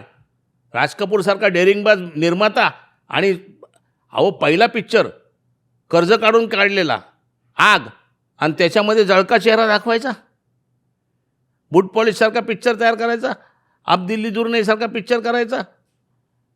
हे जे मेरा नाम जोकरमध्ये आता संगममध्ये तिघांनाही इक्वल त्याने ठेवलेलं आहे. दो ही वॉज अ डायरेक्टर. म्हणजे असं म्हणतात की दिलीप कुमारला वाटलं की हा माझा रोल कापेल म्हणून त्याने केला नाही, पण हो राजेंद्र कुमारचा रोल जो आहे तो कुठेही कापलेला नाही त्याने. म्हणजे अशा प्रकारचा निर्माता मराठी बाणामध्ये मी त्यावेळेला पेटून उठलो होतो की मराठी संस्कृती माझ्या मते तिच्यात जे वैविध्य आहे, तिच्यात जो श्रीमंती आहे, तिच्यामध्ये जो एक थॉट आहे, तिच्यामध्ये एक जो म्हणजे काय त्याला काय म्हणू मी, त्याला अस्मिता काय जोश सगळं आहे. आणि ते लोकांना दाखवूया आपण. 300 रुपये तिकीट ठेवलं. म्हटलं 300 रुपये कोण मराठी माणसं घेणार? 2000 प्रयोग. आता करोनानंतर काही प्रयोग हाऊसफुल नाही झाले, पण 2000 प्रयोग सलग हाऊसफुल करण्याचा विक्रम मराठी बाणाने केलेला आहे. आता त्यावेळी काय बुक माय शो वगैरे नाही. नव्हतं. सकाळी 6 वाजता लाईन लागायची आणि 8:30ला सुरू झालेलं 9:30ला संपायचं. त्यावेळी तिथे किती भांडणं व्हायची, किती मारामाऱ्या व्हायच्या. असं म्हणतात की मुघले आझमच्या वेळेला नॉवेल्टी सिनेमाला मराठा मंदिरला खून पडला होता. समजलं की नाही? संगमच्या वेळी अप्सरामध्ये मारामाऱ्या झाल्या होत्या. मराठी बाणामध्ये तशा झाल्या होत्या. मराठी बाणामध्ये म्हणजे हे काय कौतुकाने सांगत नाही मी, परंतु आता गगनगिरी महाराज, मराठी बाणाच्या मागे गगनगिरी महाराज आहेत. गगनगिरी महाराजांचा माझा खूप स्नेह. ज्यांची माझी ओळख झाली त्यावेळी मी म्हटलं मी महाराज बाबा बिबा काय मानत नाही. ते माझ्याकडे थोडा वेळ बघितलं, मित्र मानता का? संपलो मी आणि त्यांचा मित्र झालो. मराठी बाणाच्या मागे त्यांची प्रेरणा आहे, त्यांचा आशीर्वाद आहे. त्यांनी काय सांगितलं, एक दिवस ते विमानातून आले. मी म्हटलं तुम्ही संत आता मग ते मला काय त्यांच्याशी बोलायचं म्हणजे सगळं अलाउड होतं. मी म्हटलं तुम्ही संत एवढे आणि तुम्ही विमानातून वगैरे फिरता. म्हटले काय झालं, मराठी संतसुद्धा फिरले पाहिजेत. हे बापू फापू हे सगळेच विमानातून फिरतात, मराठी संत पण फिरलं पाहिजे. हे इन्स्पिरेशन आहे. वा. मराठी माणूस धंद्यात मागे का, तर मागे नाही. धंद्यात पडला पाहिजे, पडला नाही पाहिजे, उभा राहायला पाहिजे. ह्या सगळ्या गोष्टी मला स्वतःला, मी आंब्याचा व्यवसाय करतो त्याच्यातसुद्धा मी तीच जिगर आहे आणि इथेसुद्धा तीच जिगर आहे. मोठं करायचं पण ते चाललं तरी पाहिजे. पण ते सुद्धा मी त्याचं मार्केटिंग ते आम्हाला आंब्याच्या धंद्याने शिकवलं आहे. मला सांगा, आता मी ते सडके आंबे विकतो तर मराठी बाणा आणि आवारा हो आणि मंगलगाणी आणि काय विकणार नाही का मी? अमृतलतासारखा कार्यक्रम विकू नाही शकणार का मी? जे अमृताहून गोड आहे असा अमृतलता. लताबाईंना ज्यावेळी 75 वर्ष झाली त्यावेळी सहज म्हटलं 75 गाण्यांची ते स्वरसुमनांजली त्यांच्यासाठी. आणि तो कार्यक्रम इतका चांगला झाला. आशाबाई आल्या मराठी बाणाला, आशा भोसले. आणि मी हे इथे सांगायचं की नाही पण सांगतो, कार्यक्रम संपल्यावर त्या 1 तास बोलत होत्या आणि शेवटचं वाक्य त्यांचं असं होतं की बरं झालं मरायच्या आधी मी मराठी बाणा बघितला. अरे अच्छा. आता याच्यापेक्षा राष्ट्रपती पदक आणि सुवर्ण पदक काय पाहिजे आपल्याला? राष्ट्रपतीवरनं आठवलं, आम्ही 2012 साली माननीय यशवंतरावजी चव्हाण यांची जन्मशताब्दी होती. तेव्हा महाराष्ट्र शासनाने, पृथ्वीराज चव्हाण मुख्यमंत्री होते आणि अजितदादा त्यांनी माझ्यावरती तो कार्यक्रम बसवण्याची जबाबदारी सोपवली की यशवंतराव चव्हाणांना एक कार्यक्रम करू आपण. 120 फुटाचं रुंद आणि 70 फूट उंच स्टेज, खाली कृष्णा नदी, मग त्यांचं देवराष्ट्रीय गाव, मग त्यांचं कराड, मग त्यांचं कोल्हापूर, मग त्यांचे मुंबई, मग त्यांची दिल्ली, असे त्याला स्तर दिले होते. 12 त्याच्यावरती रिव्हॉल्विंग सेट होते. 12 रिव्हॉल्विंग सेट होते आणि तो कार्यक्रम आधी फॉर्मल फंक्शन राष्ट्रपतींच्या हस्ते होतं आणि त्याच्यानंतर तो कार्यक्रम होता. आता राष्ट्रपतींच्या प्रोटोकॉलमध्ये असं लिहिलेलं होतं की 20 मिनटं तो कार्यक्रम बघणार ते आणि जाणार. आणि राष्ट्रपतींचा एक प्रोटोकॉल असा आहे की एकदा त्या एका मंचावरनं उतरल्या किंवा कोणी राष्ट्रपती उतरले की ते परत त्या मंचावर चढू शकत नाहीत, म्हणजे चढत नाहीत. हे प्रोटोकॉल आहे त्यांना. आणि प्रतिभाताई पाटील संपूर्ण कार्यक्रम बघतायत आणि कार्यक्रम संपल्यावरती स्वतःच्या हातात बुके घेऊन, ते प्रोटोकॉल मिनिस्टर सुरेश शेट्टी होते, ते पुढे आले बुके हातात घ्या. थांबा ना. स्वतः त्या वरती आल्या आणि त्यांनी सांगितलं की मी यशवंतराव चव्हाणांबरोबर कितीतरी वर्ष घालवली आहेत. आज मला या रंगमंचावर यशवंतराव पुन्हा एकदा जिवंत झाल्यासारखे वाटले. म्हणजे राष्ट्रपतीने प्रोटोकॉल तोडून येणं हा सुद्धा. आता मी चित्रपट महोत्सव केला 2000 साली आपल्या महाराष्ट्र सरकारचा. त्याला अमिताभ बच्चनपासून, गोविंदापासून, अमरीश पुरीपासून, चंकी पांडेपासून, कितीतरी सुभाष घईपासून प्रत्येकाने 2000 साली प्रत्येकाने एकच कौतुक केलं. अमिताभ बच्चननी मात्र फार छान कौतुक केलं की ते म्हणाले, हम लोग बॉलीवुड में इतने शोज होते हैं लेकिन ये अपनी मिट्टी से जुड़ा हुआ शो हमने पहले देखा. ये जो असा म्हणजे हे सोपं नाही आहे. नाही सोपं हे त्या कलाकारांनाच जाणवेल. कारण आपण काय केलं, ठाण्याचा इतिहास दाखवला त्याच्यामध्ये. ठाण्याला कार्यक्रम म्हणून ठाण्याचा इतिहास दाखवला. मग त्यात सायनाया गाणं आलं. पंखा पेल हवा गुल गाडीत तरी, चौथ्या सीटसाठी चाले मारामारी. 89 साली लिहिलं आहे. ती चौथ्या सीटची मारामारी ती अजूनही तशीच आहे. हे दुःख आहे. आता रॅपिड फायर बघ, तू काय निवडतो असते दोपैकी एक. रॅपिड फायर म्हणजे मला भीती वाटते, पण तू काय विचारशील माहीत नाही. लोकगीत, चित्रपट गीत. चित्रपटातील लोकगीत, कारण त्यांनी लोकगीतांना चित्रपट गीतांनी प्युरिफाय केलं आहे. शिवाजी मंदिर की रवींद्र नाट्य मंदिर. शिवाजी मंदिर. गल्ली चित्रपट की गल्ली क्रिकेट. गल्ली चित्रपट. आता मला सांग की ती दीनानाथची जी कोळी आहे 227 वेळा तुझा मराठी बाणा पाहिला, ती चाहती की आणखीन कोणी एखादा चाहता? वा, तू चांगला अभ्यास करून आलेला आहेस. मराठी बाणा बऱ्याच 600 वेळा बघितला आहे, 700 वेळा बघितला आहे, 500 वेळा बघितला आहे, 400 वेळा बघितला आहे, 300 वेळा बघितला आहे. अनेक लोकांनी बघितलेलं आहे आणि ते प्रत्येकाने तिकीटं काही लोकांनी जपून ठेवलेली आहेत. पण माणकूबाई ह्या ज्या प्रत्येक प्रयोगाला येत होत्या, त्यांचा आता 1000 प्रयोग झाले असते, परंतु मध्ये आजारी पडल्यामुळे त्या येऊ शकत. मी त्यांना मध्ये भेटायला घरी गेलो. त्या प्रत्येक प्रयोगाला आम्हाला खायला घेऊन येत होत्या. माणकूबाईंचा आमच्यावर एवढा जीव होता, म्हणजे पुत्रवत प्रेम ज्याला म्हणतो ना आपण. हां. आणि एखाद्या पुत्राचं कौतुक हे तिच्या चेहऱ्यावरनं ओसंडून वाहत असायचं. म्हणजे तिचा चेहरा बघितला की आम्हाला नुसतं उधाण यायचं. आणि आमचे लोक वरातीमध्ये त्या माणकूबाई स्वतः येऊन नाचायच्या सुद्धा. तर माणकूबाई निश्चितच स्मरणात राहणार.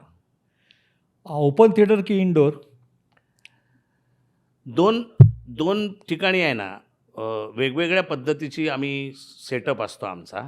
पण तरी इंडोरमध्ये कसं आहे की ये हृदयची ते हृदय करण्यासाठी इंडोर थिएटर हे नेहमी चांगलं. वडापाव की मिसळपाव? वडापाव. काय स्पेशल आहे एखादा कुठला? नाही, वडापाव कसं आहे माहिती आहे ना, आता आम्ही दादरला वडापाव खायचो. सर्वात वडापाव खायचो आम्ही दादर स्टेशनला खायचो.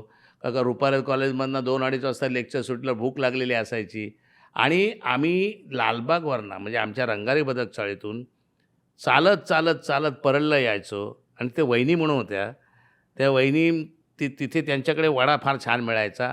तो मला वडा अजून आठवतो आहे. कोंबडी वडे की फ्राईड पापलेट? फ्राईड पापलेट. स्ट्रीट फूड की घरचं किचन? घरचं घरचं घरचं घरचं घरचं. याचं कारण असं आहे की माझी आई आणि त्या नॉनव्हेज खात नाही, माझी बायको नॉनव्हेज खात नाही, पण अतिशय सुंदर नॉनव्हेज बनवतात. मग ते मासे असो मटण असो. त्यामुळे घरच्या सगळ्या वस्तू, वरण भातसुद्धा, आणि त्याच्यावर तुपाची धार आणि मग असं वरती लिंबू पिळून थोडंसं जरा हा हा हा हा. आता शेवटचं आहे, वृत्तपत्र न्यूज चॅनल की डिजिटल न्यूज? वृत्तपत्र. कारण कसं आहे की आत्ता डिजिटल चॅनलवरती आपण बघतो तर त्याची विश्वासार्हता आपल्याला वाटत नाही. मग आपण न्यूज चॅनलवर बघतो, आपल्याला माहिती मिळते. पण वृत्तपत्रामध्ये एक इन्फॉर्मेटिव्ह आणि एक क्रिएटिव्ह अशा 2 गोष्टी असतात. वृत्तपत्राचं हे वैशिष्ट्य आहे. मी इयत्ता 4थीपासून माझ्या मामाने सांगितलं वृत्तपत्र दररोज वाचलं पाहिजे. आमच्याकडे खाली वाचनालय होतं. आता आमच्या घरी काय पेपर येत नव्हतं. वाचनालय होतं विद्यार्थी उत्कर्ष मंडळाचं. तिथे आम्ही सगळे वृत्तपत्र वाचायचो. त्यावेळी नवशक्ती अगदी आवर्जून महाराष्ट्र टाइम्स, नवशक्ती वाचायचोच. पण मी आजसुद्धा सकाळी पहिला वाचतो महाराष्ट्र टाइम्स, दुसरा वाचतो सामना, तिसरा लोकसत्ता, चौथा लोकमत आणि 5वा सकाळ. हे दररोज वाचतो मी. त्याच्यामध्ये वेगळ्या वेगळ्या प्रकारचे अँगल मिळतात आणि सर्वात महत्त्वाचं म्हणजे बातमी बघितल्यावर तुम्ही विसरून जाता, पण वृत्तपत्रात वाचल्यानंतर त्याच्यावर तुम्ही मनन जरूर करता. आणि फार चांगले संपादक आपल्या इतकी वर्षामध्ये की ज्यांनी आपल्याला पोचलं आहे की विचार नेमका कसा करावा, विविधांगाने विचार कसा होऊ शकतो, एखाद्या गोष्टीकडे वेगळ्या वेगळ्या अँगलने बघितल्यावरती नेमकं काय दिसतं, हे सगळं जे आहेत ना हे हे हे वृत्तपत्रांनी आपल्याला दिलेलं आहे. आणि त्यांचे म्हणजे आपल्या जीवनामध्ये आपल्या संस्कार आहेत, आपल्याला घडवण्यामध्ये त्यांचा वृत्तपत्रांचा मोठा हात आहे. हे आळवावरचं पाणी आहे. पण आता म्हणतात ना की त्याच्यातला जो क्रिएटिव्ह भाग आहे ना तो तुमच्या डिजिटल मीडियामध्ये नाही आहे कुठेच. आणि तुम्ही कितीही चांगलं असलं ना तरी जास्त वेळ ते बघू शकत नाही. वृत्तपत्र कसं तब्येतीत आपण वाचत बसतो, त्यावेळी आपल्याला निवांतपणा हवा असतो, आपल्यासमोर एक वाफाळलेला चहा असतो आणि आपण एक एक बातमी. बरं, एवढं करून शेवटी रात्री बघितलेल्या बातम्या त्या वृत्तपत्रात आल्यावर परत वाचतो. दिवसभर सुनील गावस्करची बॅटिंग बघितलेली आहे, पण ती वृत्तपत्रात त्याचा जो काय लिहिलं जातं ते आपण परत वाचतो. चित्रपट बघितलेला आहे पण त्याचं परीक्षण परत वाचतो. लक्षात घ्या तुम्ही, वृत्तपत्रांना तोड नाही हो. तर असा हा अशोक हांडे, म्हणजे तुझ्याकडे सांगण्यासारखं सांगण्यासाठी किंवा तुझं ऐकण्यासाठी इतकं आहे की खरं तर मुलाखतींची मालिका होईल.